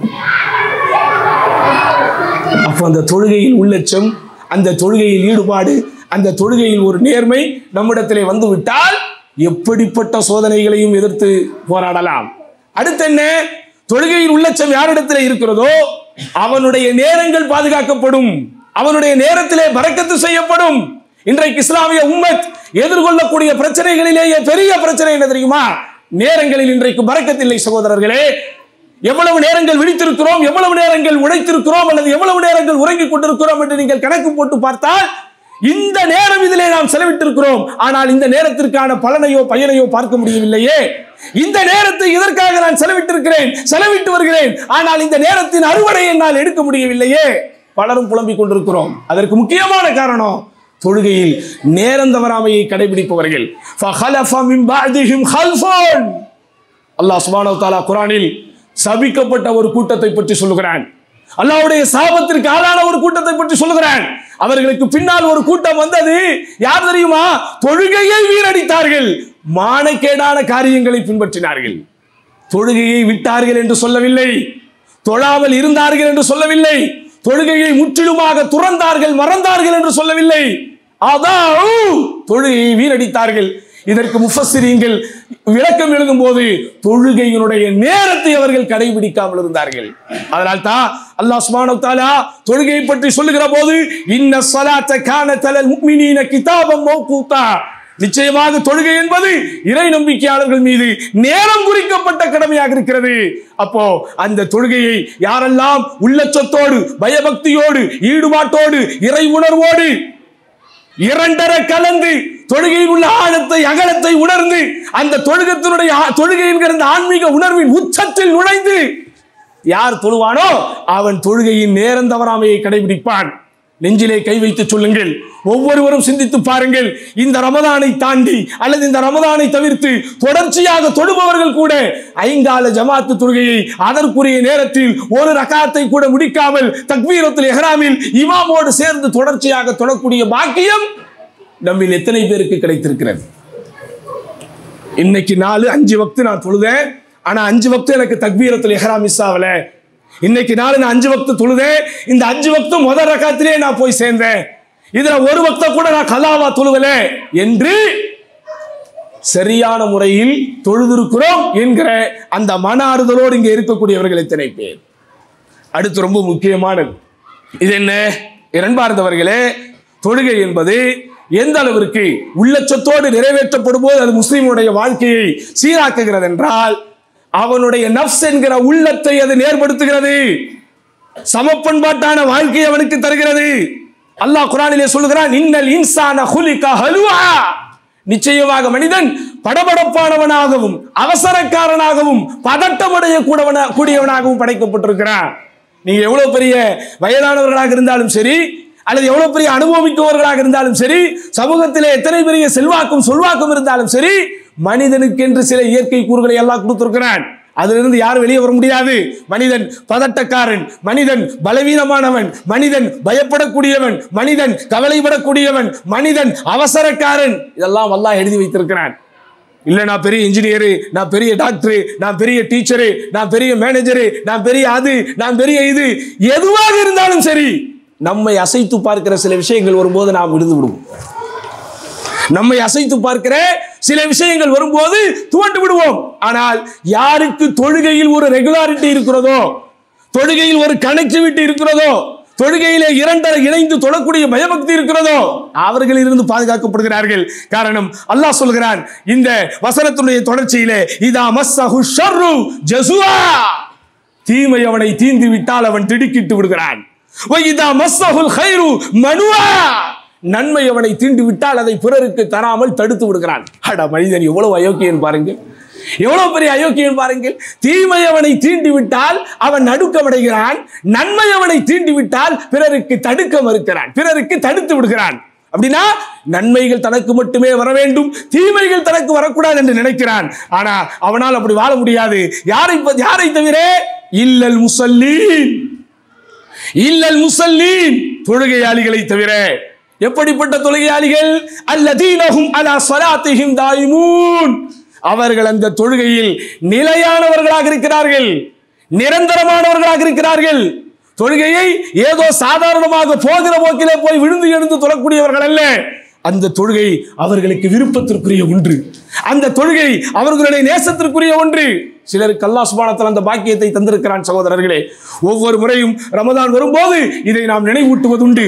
தராவி தொழுகை மாஷா அல்லாஹ் விருப்பத்தோடு தொழுது கொண்டிருக்கிறோம், ஆசையோடு தொழுது கொண்டிருக்கிறோம். முஸ்லிம் அல்லாதவர்கள் கூட அதிசயத்தோடு பார்க்கிறார்கள். அடே, ஒரு நாள் அல்ல, இரு நாள் அல்ல, இந்த 30 நாளும் எப்படி உங்களால் தொடர்ச்சியாக இதை செய்ய முடிகிறது என்று. ஆனா அந்த முதல் நாள் ரமதான்ல இருக்கிற ஆர்வம் நமக்கு எத்தனை நாள் இருக்குது? முதல் நாள் போய் தொழும் போது நம்மிடத்திலே இருந்த அந்த இஸ்ரத்தன்மை எத்தனை நாட்கள் இருக்கிறது? அதிலேயே தெரிந்து கொள்ளுங்கள் சகோதரர்களே. இந்த தாயிமூன், நிரந்தரமானவர்கள், அந்த தொழுகையை நிறைவேற்றுவதிலே நிலையானவர்கள் என்று அல்லாஹ் சொல்கிறானே, அந்த தன்மையை இழந்து கொண்டிருக்கிறோம். ஆக நன்றாக நீங்கள் புரிந்து கொண்டால், தொழுகையின் பலன்களாக, பயன்களாக, தொழுகையின் நலன்களாக, வளங்களாக, தொழுகையினுடைய சவாபுகளாக, கூலிகளாக, தொழுகையின் படித்தரங்களாக, அந்தஸ்துகளாக எவைகளெல்லாம் சொல்லப்பட்டிருக்கிறதோ அவைகள் எல்லாமே உள்ளச்சத்தோடு தொழுதால் தான் கிடைக்கும். உள்ளச்சத்தோடு தொழுதால் தான் அதை அடைய முடியும். அந்த உள்ளச்சமிக்க தொழுகை உங்களுடைய வெற்றியை தீர்மானிக்கிறது. அந்த உள்ளச்சத்திற்குரிய தொழுகை உங்களுடைய நேரத்தை பாதுகாக்கிறது. அந்த உள்ளச்சத்திற்குரிய தொழுகை சோதனையை எதிர்கொள்ளக்கூடிய மனோதிடத்தை உங்களுக்கு தருகிறது. அந்த உள்ளச்சத்திற்குரிய தொழுகை உங்களுக்கு சமன்பாட்டான வாழ்க்கையை தருகிறது. அந்த உள்ளச்சத்திற்குரிய தொழுகை எல்லா வகையிலும் உங்களை பாதுகாக்கிறது. அடுத்து, இது எப்படி நம்முடைய வாழ்க்கையிலே பிரதிபலிக்கிறது? உள்ளச்சமிக்க தொழுகையை தொழக்கூடியவர்கள் எப்படிப்பட்ட ஆளுமைகளாக இருக்கிறார்கள்? அதை நம்ம கொஞ்சம் வரலாற்று பூர்வமாக சிந்திக்க வேண்டும். அன்பார்ந்தவர்களே, தொழுகை உட்பட எந்த வணக்க வழிபாடுகளாக இருந்தாலும் அதில் நமக்கு முன்மாதிரி யாருங்க? ரசூலுல்லாஹி ஸல்லல்லாஹு அலைஹி வஸல்லம். அகிலத்தின் அருட்படை அண்ணலம் பெருமானார் ரசூலுல்லாஹி ஸல்லல்லாஹு அலைஹி வஸல்லம் அவர்கள் தான் எல்லாவற்றிலும் நமக்கு முன்மாதிரி. மேற் சொன்ன எல்லா விஷயமும் அல்லாஹ்வுடைய தூதருடைய வாழ்க்கையில இருந்ததா இல்லையா? வெற்றி பெற்ற ஒரு வாழ்க்கையை வாழ்ந்தவர் அல்லாஹ்வுடைய தூதர், புகழுக்குரிய ஒரு வாழ்க்கையை வாழ்ந்தவர்கள் அல்லாஹ்வுடைய தூதர், எல்லா விதத்திலும் ஒழுக்கத்தை மேற்கொண்டவர் அல்லாஹ்வுடைய தூதர், எல்லா விதத்திலும் தன்னுடைய நேரத்தை பயன்படுத்தியவர் அல்லாஹ்வுடைய தூதர். அப்படிப்பட்ட அல்லாஹ்வுடைய தூதருடைய தொழுகை எப்படி இருந்தது? தொழுகையிலே போய் ரசூலுல்லாஹி ஸல்லல்லாஹு அலைஹி வஸல்லம் அவர்கள் நின்று விட்டால் தொழுகையில் அல்லாஹ்வுடைய தூதரின் கவனம் சிதறாது. அந்த தொழுகை கவனம் சிதறாமல் இருக்க வேண்டும் என்பதனால் தான் தொழுகைக்கு முன்னால் யாரும் போவதற்கு அனுமதியே கிடையாது. தொழுகைக்கு முன்னாடி போறதுக்கு யாருக்காவது அனுமதி இருக்கா? இல்ல. அப்படிதானே? யாரும் நம்மை தொழுகைக்கு முன்னால் கடந்து போய்விடக் கூடாது என்பதற்காக சுத்ரா என்கிற ஒரு சட்டமே இருக்கிறது. தொழுகைக்கு முன்னால் ஒரு திரையை நீங்கள் வைத்துக் கொள்ள வேண்டும், ஒரு தடுப்பை நீங்கள் வைத்துக் கொள்ள வேண்டும் என்று. அந்த ரசூலுல்லாஹி ஸல்லல்லாஹு அலைஹி வஸல்லம் தொழுகையை தொழும்போது எப்படி தொழுதார்கள்? இர்பாத் இப்னு சாரியா என்கிற நபித்தோழரின் மூலம் அறிவிக்கப்படக்கூடிய செய்தியிலே வருகிறது. அல்லாஹ்வுடைய தூதர் ஸல்லல்லாஹு அலைஹி வஸல்லம் அவர்கள் ஒரு நாள் எங்களுக்கு உரை நிகழ்த்தினார்கள், ஒரு நாள் எங்களுக்கு தொலை வைத்தார்கள். அதிலே அந்த தொழுகையை பற்றி சொல்லும் போது ஸல்லா பிஹிமுன் நபியு ஸல்லல்லாஹு அலைஹி வஸல்லம் ஸலாத முவத்தஇன், அல்லாஹ்வுடைய தூதர் ஸல்லல்லாஹு அலைஹி வஸல்லம் எங்களுக்கு ஒரு நாள் தொலை வைத்தார்கள். அந்த தொழுகை எப்படி இருந்தது என்றால் விடை கொடுக்கக்கூடிய தொழுகையாக இருந்தது. அது என்னங்க விடை கொடுக்கக்கூடிய தொழுகை? ஒவ்வொரு முறையும் நீங்கள் தொழுகையில் போய் நிற்கும் போது இதுதான் கடைசி தொழுகை, இதற்கு பிறகு எனக்கு தொழுவதற்கு ஒரு வாய்ப்பு கிடைக்குமா கிடைக்காதா என்பது எனக்கு தெரியாது, கடைசியாக இதுதான் எனக்கு வாய்ப்பு என்றால் அதை எப்படி நீங்கள் தொழுவீர்களோ அப்படி தொழ வேண்டும். அப்படி தொழக்கூடியவர்களாக ரசூலுல்லாஹி ஸல்லல்லாஹு அலைஹி வஸல்லம் அவர்கள் இருந்தார்கள். அதனால் தான் அல்லாஹ்வுடைய தூதர் ஸல்லல்லாஹு அலைஹி வஸல்லம் தொழுகையை நேசித்தார்கள். யா பிலால் அகிமிஸ் ஸலா அரிஹ்னா பிஹா, பிலாலே தொழுகையை கொண்டு அறிவிப்பு செய்யுங்கள், அந்த தொழுகையை கொண்டு எங்களுக்கு மன நிம்மதியை ஏற்படுத்துங்கள். தொழுதாதான் ரசூலுல்லாஹி ஸல்லல்லாஹு அலைஹி வஸல்லம் நிம்மதி. அந்த தொழுகையை ரசூலுல்லாஹி ஸல்லல்லாஹு அலைஹி வஸல்லம் நேசிக்கக்கூடியவர்களாக இருந்தார்கள். அல்லாஹ்வுடைய தூதர் ஸல்லல்லாஹு அலைஹி வஸல்லம் அவர்கள் தொழுகும் போது அவர்களுடைய உடலில், அவர்களுடைய அந்த நெஞ்சத்தில் இருந்து, உள்ள பகுதியில் இருந்து சகோதரர்களே, அரிசியை உலை வைக்கும் போது எப்படி ஒரு கொதி சத்தம் வருமோ அப்படி பெருமானார் ஸல்லல்லாஹு அலைஹி வஸல்லம் அவருடைய நெஞ்சத்தில் இருந்து கொதி சத்தம் வரும். நமக்கும் வரும். எங்க இருந்து வரும்? எங்க? வயிற்றுல இருந்து வரும். கேஸ்ட்ரிக்னால வரும். அப்படிதானே? கண்ட காம்பினேஷனை கலவையாக்கி எப்படித்தான் நமக்கு இறங்குது. அதுவும் இந்த இஃப்தார் டைம்ல பார்த்தாலே நமக்கு பயங்கரமா இருக்கு. ஒரு பக்கம் இனிப்பு, ஒரு பக்கம் உரப்பு, ஒரு பக்கம் துவர்ப்பு, ஒரு பக்கம் சாலிடு, ஒரு பக்கம் லிக்விடு. சரி, அதையாவது முதல் ஆர்டரா பேரிச்சம்பழம் எடுத்தான், ஒரு ஆப்பிளை சாப்பிட்டான், ஒரு ஆரஞ்சை சாப்பிட்டான், அதுக்கப்புறம் அப்படி வர்றதில்லை. இந்த பக்கம் ஒரு கஞ்சி, இந்த பக்கம் ஒரு ஆப்பிள். கஞ்சிக்கும் ஆப்பிளுக்கும் என்னையா கனெக்ஷன்? ஹைர் அல்ஹம்துலில்லாஹ், ஹலாலான உணவு. எப்படியோ எல்லாம் உள்ள போய் என்ன ஆகுது? போய் மகரிபி போய் ஒரு சத்தம், ஒரு வைப்ரேஷன். ஐயோ, பக்கத்தில் உள்ளவன் பார்த்தா என்னடா நினைப்பான்? ஏன்னா சத்தம் வர்றதுனால தொழுகையை விட்டுற முடியாதுங்க. அதுக்கு சட்டம் இருக்கு. அல்லாஹ்வுடைய தூதர் என்ன சொன்னாங்க? ஏன் சைத்தான் வந்து என்ன செய்வான்? உங்களுக்கு கன்ஃபியூஸ் ஏற்படுத்துவான். ரொம்ப தெளிவாக அல்லாஹ் அக்பர். அல்லாஹ்வுடைய தூதர் உண்மையிலேயே என்ன சொல்றது? உயிரினும் மேலாக அவரை நாம் மதிக்கிறோம் என்றால் சகோதரர்களே, எந்த விஷயத்தை எல்லாம் சொல்வதற்கு சாமானியன் சங்கடப்படுவானோ, எந்த விஷயத்தை எல்லாம் பகிர்வதற்கு சாமானியன் சங்கோஜப்படுவானோ, அதை கூட அல்லாஹ்வின் தூதர் ஸல்லல்லாஹு அலைஹி வஸல்லம் பெற்றெடுத்த பாலகர்களுக்கு சொல்வதை போல் சொன்னார்கள். ஷைத்தான் வருவான், உங்களை கன்ஃபியூஸ் பண்ணுவான், காற்று பிரியாமலேயே காற்று பிரிந்ததை போல் உங்களுக்கு ஒரு சூழலை ஏற்படுத்துவான். உடனே முடிவெடுத்து தொழுகையை விட்டு போய்விடாதீர்கள், சத்தத்தை நீங்கள் செவிமடுக்கும் வரை. இன்னும் ஒரு இடத்துல சொன்னாங்க, மூக்கால் அந்த துருவாடையை நீங்கள் உணரும் வரை. சுப்ஹானல்லாஹ், எவ்வளவு பாசமிக்க ஒரு தூதரை அல்லாஹ் நமக்கு தந்திருக்கிறான். அப்ப அல்லாஹ்வுடைய தூதர் ஸல்லல்லாஹு அலைஹி வஸல்லம் தொழும் போது சத்தம் வந்தது. அது வைப்ரேஷன். என்ன மாதிரியான சத்தம்? அது என்ன மாதிரியான சத்தம்? தொழுகையோடு இரண்டரை கலந்து அல்லாஹ்வுடைய ஞாபகத்தில் முற்றிலுமாக மூழ்கி அந்த தொழுகையினுடைய ஆழ அகலத்தை எல்லாம் உணர்ந்து வயிற்றுக்குள் அல்லது நெஞ்சுக்குள் உலை குதிப்பதை போல அல்லாஹ்வுடைய தூதர் ஸல்லல்லாஹு அலைஹி வஸல்லம் உள்ளம் கொதித்துக் கொண்டிருக்கும் இறையச்சத்தின் உச்சத்தின் சென்ற காரணத்தினால். அதனாலதான் ரசூலுல்லாஹி ஸல்லல்லாஹு அலைஹி வஸல்லம் அவர்கள் ஒழுக்கத்தின் உயர்விடமாக, ஒழுக்கத்தின் பிறப்பிடமாக, ஒழுக்கத்தின் சிறப்பிடமாக, ஒழுக்கத்தின் இருப்பிடமாக வாழ முடிந்தது. உலகத்தில் எப்படிப்பட்ட தலைவனாக இருந்தாலும் நான் சொல்வதை கேள் என்று தான் சொல்ல முடியுமே தவிர, நான் சொன்னபடி வாழ் என்று தான் சொல்ல முடியுமே தவிர, நான் வாழ்ந்தபடி வாழ் என்று யாராவது சொல்ல முடியுமா? ஆனா அகிலத்தின் அருட்கொடை அண்ணல் பெருமானார் ரசூலுல்லாஹி ஸல்லல்லாஹு அலைஹி வஸல்லம் அவர்களால் மட்டும்தான் சொல்ல முடிந்தது, நான் வாழ்ந்ததை போல் வாழ் என்று. அந்த ஒழுக்கம் எப்படி அல்லாஹ்வுடைய தூதருக்கு இயல்பாக வந்தது? அல்லாஹ்வுடைய அருள் என்பது ஒரு காரணமாக இருந்தாலும் அல்லாஹ்வுடைய தூதர் ஸல்லல்லாஹு அலைஹி வஸல்லம் அவர்கள் தொழுகையில் உள்ளச்சத்தோடு இருந்தார்கள். தொழுகையை முற்றிலுமாக விரும்பி தொழுதார்கள். அந்த தொழுகையோடு இரண்டரை இணைந்தார்கள். அந்த தொழுகை அவர்களுக்கு ஏற்படுத்திய ஈமானிய கணப்பரிமாணத்தோடு இரண்டரை கலந்தார்கள் சகோதரர்களே. அடுத்து என்ன? ஒரு மனிதர் வர்றார், அல்லாஹ்வுடைய தூதர் ஸல்லல்லாஹு அலைஹி வஸல்லம் வருகிறார். யா ரசூலல்லாஹ் அல்லிம்னி வ அவ்ஜிஸ்லி, அல்லாஹ்வுடைய தூதரே எனக்கு ஒரு உபதேசம் செய்யுங்கள், ஆனால் சுருக்கமாக சொல்லுங்கள். ரசூலுல்லாஹ் கிட்ட எப்படி கேட்டிருக்காங்க பாருங்க. மக்கள்கிட்ட டைம் கிடையாதுங்க இப்பெல்லாம். ரொம்ப பெரிய இதெல்லாம் பெரிய சேலஞ்சிங். இது இவ்வளவு பேரை கூட்டி வச்சு ஏற்கனவே எனக்கு முன்னாடி 3 பேர் பேசிட்டு 4ஆவதா ஒருத்தரையும் பேச விட்டு கேட்குறீங்க பாருங்க. வாழ்நாள் சாதனையாளர் விருது கொடுக்கணும் எல்லாத்துக்கும். உலகத்துல பேசுறது ரொம்ப ஈஸி, இப்போ கொஞ்சம் கஷ்டம் தான் உடம்பு சரியில்லாதனால. ஆனா கேட்கறது இருக்குதே ரொம்ப ரொம்ப கஷ்டம். அல்லாஹ்வுடைய தூதர் ஸல்லல்லாஹு அலைஹி வஸல்லம் பேசினால் பேச விட்டு விடிய விடிய கேட்டுக் கொண்டிருக்கலாம். அப்படிப்பட்ட அல்லாஹ்வின் தூதரிடத்திலேயே இப்படி ஒரு கேள்வி, இதை நம்ம அவங்க யாரையும் அண்டர் எஸ்டிமேட் பண்ணக்கூடாது. இருந்தாலும் அல்லாஹ்வின் தூதரிடத்தில் இப்படி கேட்பதற்கு உண்டான ஒரு ஸ்பேஸை, ஒரு உரிமையை ரசூல் என்ன செய்திருக்கிறாங்க, கொடுத்திருக்கிறாங்க. எப்படி? அல்லாஹ்வுடைய தூதரே அல்லிம்னி வ அவ்ஜிஸ், எனக்கு நீங்க சொல்லுங்க, ஆனா சுருக்கமா சொல்லுங்க. ரசூலுல்லாஹி ஸல்லல்லாஹு அலைஹி வஸல்லம் சொன்னாங்க, பெருசா சொல்லல, ரொம்ப சிம்பிளா சொன்னாங்க. இதா கும்த இலா ஸலாத்திக் அவ் இதா கும்த ஃபி ஸலாத்திக் ஸல்லி ஸலாத முவத்தா, தொழுகைக்காக போய் நின்றால், தொழுகைக்காக நீ நின்றால் விடை கொடுக்கும் தொழுகையை போல் தொழுவு.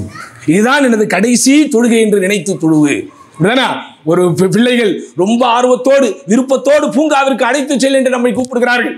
நம்மளும் இன்னைக்கு போலாம் நாளைக்கு போலான்னு சொல்லி சொல்லி சொல்லி கடைசியா அவனை கூட்டு போறோம். அவனும் போய் அந்த பூங்காவில் விளையாடி கொண்டே இருக்கிறான். சொல்றேன் தம்பி, இன்னும் 15 நிமிஷத்துல நம்ம கிளம்ப போறோம் அப்படின்னு சொல்லுங்க. எப்படிங்க விளையாடுவான்? எப்படிங்க விளையாடுவான்? டயர்ட்னஸ் வெளியே தெரியுமா? காலையில் இருந்தவன் ஆடியது ஓடியது அந்த களைப்பு வெளியே தெரியுமா? இதை மட்டும் சொல்லிப்பார். 15 நிமிஷத்துல போறோம். அப்போ அவனுக்கு ஒரு உற்சாகம் வரும் பாருங்க. அப்போ அவனிடத்திலே ஒரு குதூகலம் வரும் பாருங்கள். அவனிடத்தில் அப்போது வரக்கூடிய சுறுசுறுப்பை நீங்கள் பாருங்கள். அதுபோல சகோதரர்களே, இதுதான் உனக்கு கடைசி தொழுகை, இதை தாண்டி உனக்கு இல்லை என்று நீங்கள் நினைத்து தொழுவதை போய் தொழுங்கள். இப்படிப்பட்ட ஒரு உபதேசத்தை அல்லாஹ்வுடைய தூதர் ஸல்லல்லாஹு அலைஹி வஸல்லம் நெடுந்தூரத்திலிருந்து வந்து கேட்ட ஒருவருக்கு சுருக்கமாக சொல்லி அனுப்பினார்கள். அதனாலதான் ஆளுமை மிக்க எல்லோரும் சகோதரர்களே, அவர்களின் ஆளுமைக்கு பின்னால் இந்த தொழுகை தான் காரணமாக இருந்திருக்கிறது.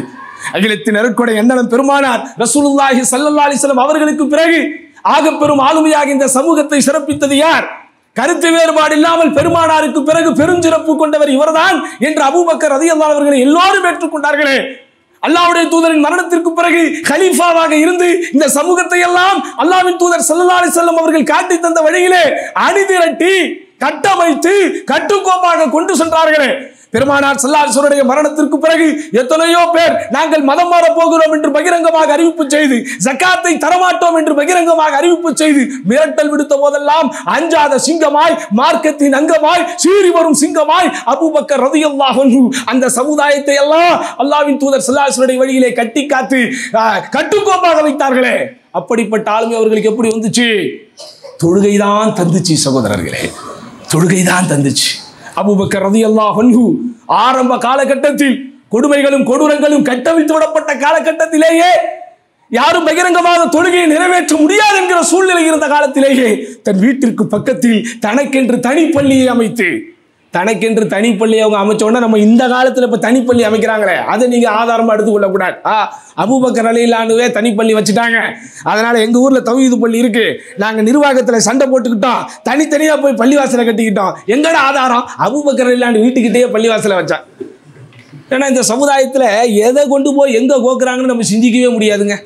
நம்ம ஒரு விஷயம் ஒன்றுக்காக நடந்திருக்கும், அதை எப்படியோ எடுத்துக்கொண்டு போய் வேறு ஒரு விஷயத்திற்காக வைத்து விடுவார்கள்.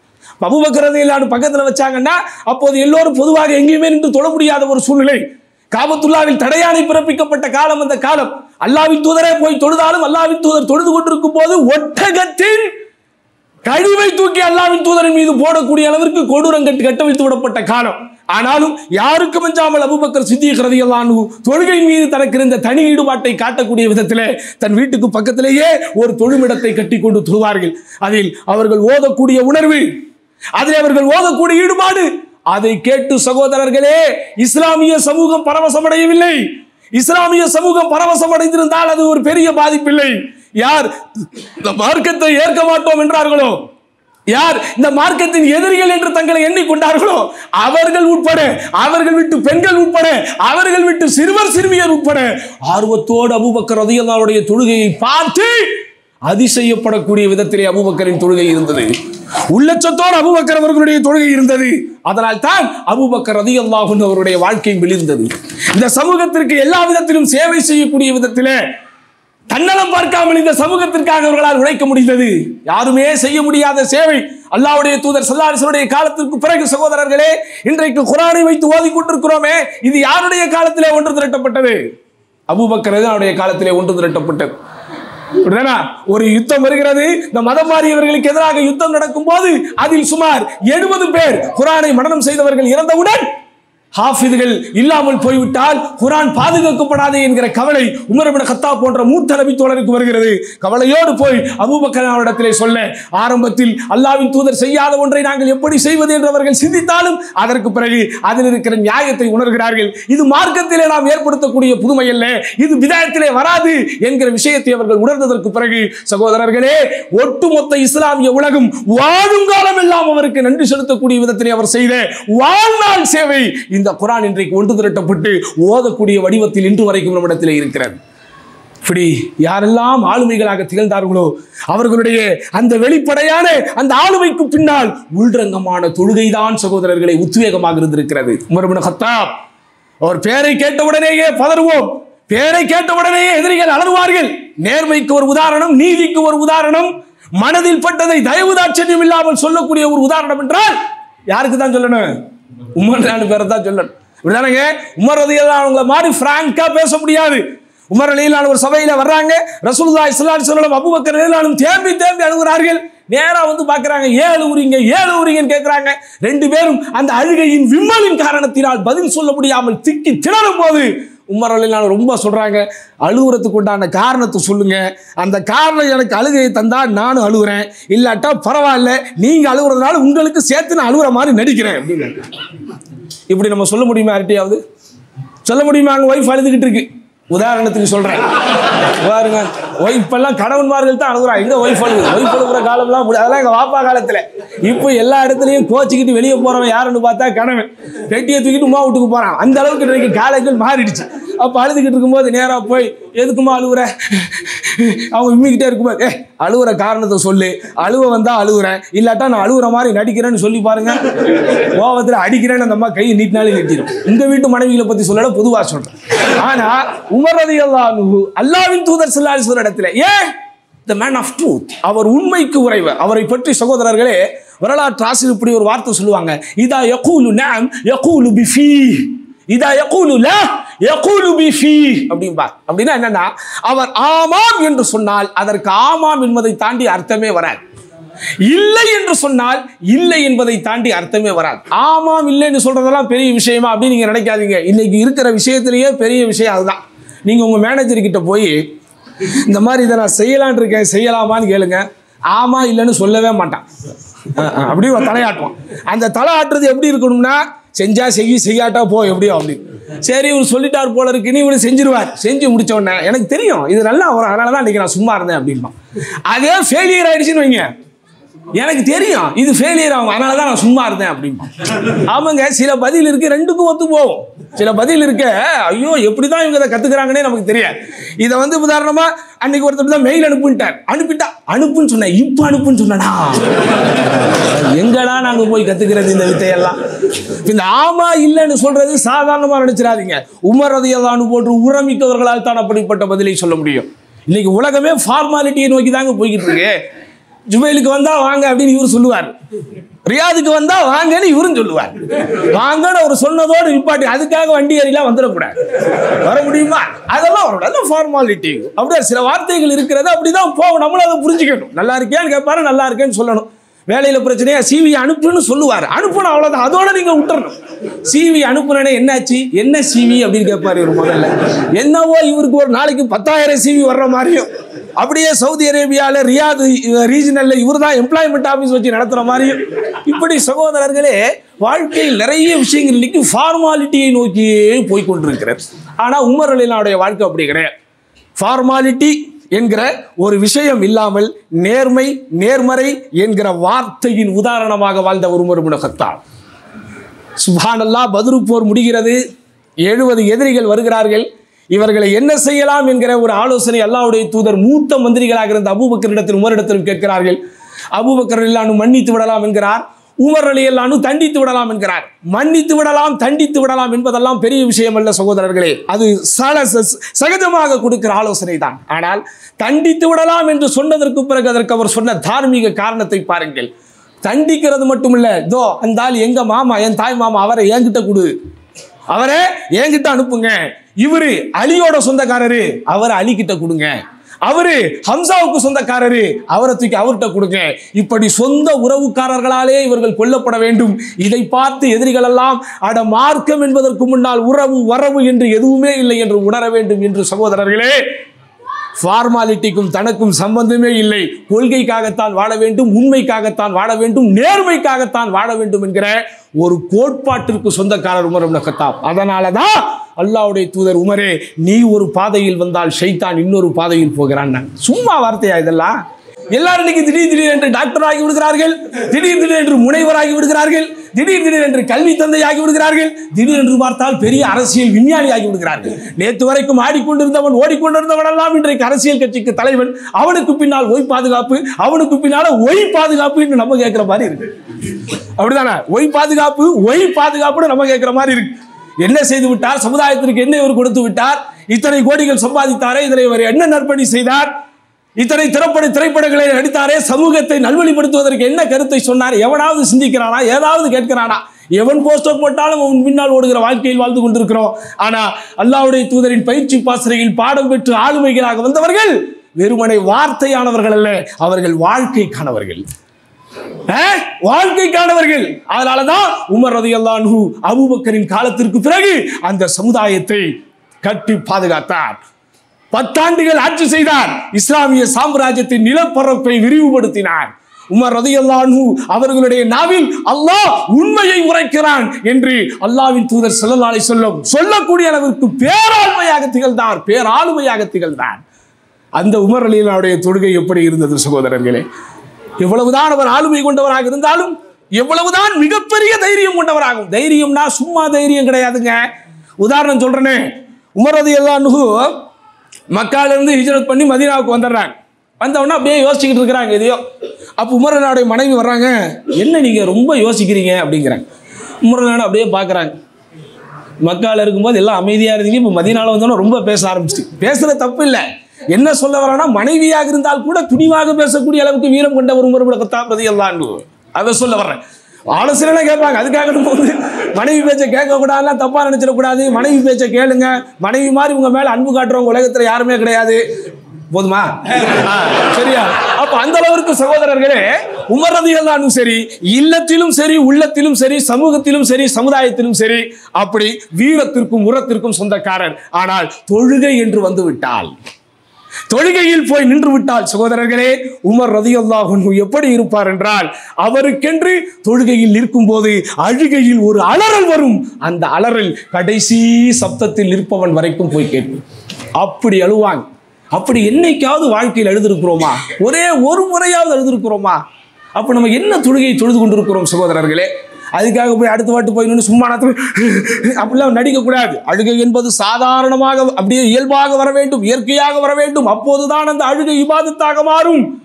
இல்லை என்றால் அந்த அழுகை நடிப்பாக மாறி சகோதரர்களே சவாபுக்கு பதில் அதாபை தேடி தந்து விடும். ஜாக்கிரதை. உமர் ரலியல்லாஹுடைய தொழுகையை பற்றி சஹாபாக்கள் சொல்கிறார்கள். உமர் ரலியல்லாஹு ஒரு நாள் தொழுகிறார். இன்னமா அஷ்கு பஸ்ஸி வ ஹுஸ்னி இலல்லாஹ் என்கிற அந்த வாசகம், இந்த ஆயத் சூரத்து யூசுஃப்லே வருகிறது. அதை ஓதுகிறார்கள். அதை ஓதி அதனுடைய அர்த்தத்தை உணர்ந்து அந்த அர்த்த புஷ்டி அவர்களுக்குள் ஏற்படுத்தக்கூடிய அந்த தாக்கத்தை தாங்க முடியாமல் தேம்பி தேம்பி எடுக்கிறார்கள். அந்த அழுகை கடைசி சஃபிலே நிற்பவர்கள் காது வரை போய் விடுகிறது. என்ன அர்த்தம் இந்த வார்த்தைக்கு? இன்னமா அஷ்கு பஸ்ஸி வ ஹுஸ்னி இலல்லாஹ். யூசுப் அலைஹிஸ்ஸலாத்து வஸ்ஸலாம் அவர்களை இழந்த யாக்கூப் அலைஹிஸ்ஸலாத்து வஸ்ஸலாம் ஒரு நபியாகவே இருந்தாலும் 10 ஆண் மக்கள் அவருக்கு. ஆனால் அந்த ஆண் மக்கள் மூலம் யாக்கூப் அலைஹிஸ்ஸலாமுக்கு நிம்மதி வரவில்லை. யாக்கூப் அலைஹிஸ்ஸலாம் அவர்களுக்கு சந்தோஷம் வரவில்லை. நினைத்துக் கொண்டிருக்கிறீர்களா பெற்றெடுத்த பிள்ளைகள் எல்லோரும் நமக்கு பெரும் பேரை தந்து விடுவார்கள் என்று? நினைத்துக் கொண்டிருக்கிறீர்களா பிள்ளைகளை பெற்றுவிட்டால் போதும் அவர்கள் நம்மை காப்பாற்றி விடுவார்கள் என்று? 10 வாரிசுகளை யாக்கூப் அலைஹிஸ்ஸலாமுக்கு அல்லாஹ் கொடுக்கிறான். ஆனா அந்த 10 வாரிசுகள் மூலம் யாக்கூப் அலைஹிஸ்ஸலாம் அவர்களுக்கு நிம்மதியோ ஆனந்தமோ சந்தோஷமோ வரவில்லை. இன்னொரு மனைவியின் மூலம் யூசுப் அலைஹிஸ்ஸலாத்து வஸ்ஸலாம் அவர்களை அல்லாஹ் கொடுத்ததற்கு பிறகுதான், அந்த அழகு மழலையை பார்த்ததற்கு பிறகுதான், அவரும் ஒரு நபியாகவே இருக்கக்கூடிய காரணத்தினால் இயல்பாகவே அவரிடத்தில் இருந்த உயர்ந்த உளநலன் யாக்கூப் அலைஹிஸ்ஸலாம் அவருக்கு யூசுப் அலைஹிஸ்ஸலாம் அவர்கள் மீது மிகப்பெரிய ஒரு அன்பையும் மிகப்பெரிய ஒரு ஆசையையும் மிகப்பெரிய ஒரு பிரியத்தையும் ஏற்படுத்துகிறது. இதை பார்த்து பொறுக்க முடியாமல் அந்த தந்தைக்கு பிறந்த வாரிசுகள் தன் சொந்த தம்பியையே தந்தையிடத்திலிருந்து பிரிக்க வேண்டும் என்று கயாபத்துல் ஜுப் என்று அந்த வாசகம் வரும். ஆழ் கடலில் ஆழ் கிணறில், அந்த கிணற்றின் இருட்டில் அவரை தூக்கி போட்டு விட்டு விடுவோம் என்று கொடூரமாக 10 பேரும் சேர்ந்து முடிவெடுக்கிறார்கள். ஒரு முடிவு அப்படி எடுக்க முடியுமாங்க? 10 பேர்ல 2 பேராவது சொல்ல மாட்டான், ஐயோ வேண்டாம் பாவம். 10 பேரும் அது கன்வின்ஸ் ஆகுறாங்க. பாருங்க எப்படியாப்பட்ட ஒரு உள்ளத்தில் காட்டுமிராண்டித்தனம் இருந்தால், உள்ளத்தில் ஒரு கயமைத்தனம் இருந்தால், உள்ளத்தில் பாசம் ஈரம் என்பது ஒரு மிடருக்கு கூட இல்லவில்லை என்றால் 10 பேரும் அந்த மஷூரால கன்வின்ஸ் ஆகுறாங்க. ஓகே நோ ப்ராப்ளம், ஆழ்ந்த கிணறில் கிணற்றின் இருட்டில் அவரை தூக்கி போட்டு விடுவோம். நம்முடைய தந்தை கேட்டால் ஓனாய் வந்து கடித்து விட்டது என்று சொல்லி இதோ பொய்யான ரத்தம் கலந்த அந்த ஆடையை காட்டி நாடகம் அடித்து நடித்து விடுவோம் என்று சொல்லி யாக்கூப் அலைஹிஸ்ஸலாம் அவர்களுடைய இதயத்தில் தீராத இடி போய் இறங்கியது.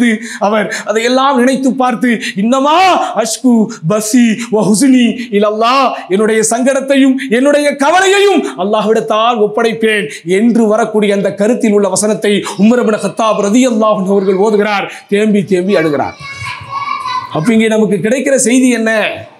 குர்ஆனுடைய வசனங்கள் சொல்ல வரக்கூடிய கருத்தை புரியாமல் தொழுகையில் உள்ளச்சம் வந்துவிடும் என்று எதை வைத்து நாம் தீர்மானிக்க முடியும் சகோதரர்களே? இப்படிதானே நம்ம தொழுகையில போய் தௌராத்தி இஞ்சிலியமா ஓத போறோம். சொல்லுங்கத்தா, காஸ் டீட்டா சைன் டீட்டாவா படிக்க போறீங்க. அதுக்காக அதை படிக்காதீங்கன்னு சொல்லலை, அது படிங்க.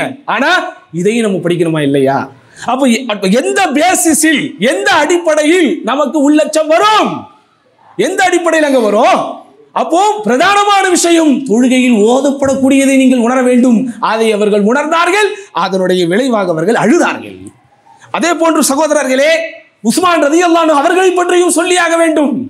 கலீஃபாக்களில் உமர் இப்னு கத்தாபுக்கு பிறகு சுமார் 12 ஆண்டு காலம் ஆட்சி செய்த ஒரு உஸ்மான் இப்னு அஃபான் ரலியல்லாஹு அன்ஹு, அவரது 6 ஆண்டு கால வாழ்க்கை அல்லது 6 ஆண்டு கால முதல் ஆட்சி வர்ணிக்க முடியாத அளவிற்கு மிகப்பெரிய அச்சீவ்மெண்ட்ஸ், மிகப்பெரிய சாதனைகளை கொண்டிருந்தது. அதற்கு பிறகு அல்லாஹ்வுடைய நாட்டு மிகப்பெரிய சோதனைகள் வந்தது. ஆனா உஸ்மான் இப்னு அஃபான் என்கிற as an individual, ஒரு தனி மனிதராக அவரை போல் ஒரு ஆளுமையை பார்க்க முடியாது. அல்லாஹ்வின் தூதர் ஸல்லல்லாஹு அலைஹி வஸல்லம் மலக்குகள் யாரை கண்டு வெட்கப்படுவாரோ அவரை பார்த்து நான் வெட்கப்பட வேண்டாமா என்று சொல்லக்கூடிய அளவிற்கு சிறப்பிற்கு சொந்தக்காரர். தன்னுடைய பெண் வாரிசுகளை அடுத்தடுத்து இறந்ததற்கு பிறகு 2 பெண் மக்களையும் கட்டி கொடுத்தார். அடுத்து ரசூலுல்லாஹி ஸல்லல்லாஹு அலைஹி வஸல்லம் சொன்னாங்க, லவ் கானத் லீ சாலிஸா, எனக்கு 3வது ஒரு பெண் மகள் இருந்தால் லஸவ்வஜ்னாகஹா உஸ்மான், அவளையும் உஸ்மானை உனக்கு நான் கட்டி கொடுத்திருப்பேன். இன்னைக்கு சொல்லுவாராங்க ஒரு மாமனாரு, ஒரு ஊர்ல பொண்ணு எடுத்துட்டு ஒரு வீட்டுல தான் பொண்ணு எடுத்திருப்பாரு, ஐயோ இந்த ஊர்லயே பொண்ணு எடுக்க மாட்டேன்னு முடிவு பண்ணிடுறாரு. என்னத்தான் பண்றீங்களோ நீங்க இல்ல, பொதுவா சொல்றேன். அந்த அளவுக்கு மாமனார்கள் எல்லாம் மண்டை காய்ந்து போய், ஐயோ இவனுக்காடா நான் பொண்ணு கொடுத்தேன், இன்ஜினியரா இருக்கிறாரு, ரியாத்ல இருக்கு, உங்களை சொல்லல திரும்ப, அதுக்கப்புறம் ஜுபைல்ல இருந்து வந்து எங்களையே சொன்னீங்கன்னு கேட்காதீங்க, பொதுவா சொல்றேன். பண்ற டார்ச்சர் அப்படி நம்மளாம் பண்ண மாட்டோம். நம்மளாம் மாஷாஅல்லாஹ் தாவா சென்டர் அப்படி இப்படின்னு ஒரு ஈடுபாட்டோடு இருக்கிறதுனால இப்படி நினைக்கிறோம். இன்ஷா அல்லாஹ் எல்லாரும் மேலே நல்லெண்ணம் கொள்ளணும்ல நம்ம. அப்போ யோசித்து பாருங்கள், இன்றைய மாமனார்கள் எந்த அளவிற்கு சங்கடப்படுகிறார்கள், சங்கோஜப்படுகிறார்கள். இவன் பண்ற பந்தா, ஒரு பொண்ணு எடுத்துட்டா இவனுக்கு 60 வயசானாலும் புது மாப்பிள்ள மாதிரியே அந்த வீட்டுக்கு போயிட்டு 60 வயசு ஆயிருக்கு, இவனுக்கே பேரம்பேத்தி வந்திருக்கும், இவருக்கே பேரம்பேத்தி வந்திருக்கும். ஆனாலும் இவர் அந்த மாப்பிள்ள முறுக்கை விட்டு கொடுக்காம அங்க போனா இவருக்கு செய்ய வேண்டிய சேவைகள். ஏங்க உங்க ஒய்ஃபும் உங்களுக்கு சேவை செய்யணும் நீங்க எதிர்பார்த்தீங்கன்னா அது நியாயம். மச்சினிச்சியும் கொழுந்தியாவும் எனக்கு சேவை செய்யணும், எந்த லாஜிக் பாதெல்லாம்? இதெல்லாம் தயவுசெய்து சகோதரர், அப்படி யாராவது நீங்கள் நினைத்திருந்தால் அந்த மாப்பிள்ளை முறுக்கையெல்லாம் தூக்கி போடுங்க, சாமானியமா வாழுங்க. எல்லாரும் நம்ம என்ன வானத்துல இருந்தா இறங்கிட்டோம், பொண்ணு கட்டிட்டீங்கிறதுனால என்ன அந்த குடும்பமே உங்களுக்கு அடிமையா? அப்படிலாம் கிடையாது.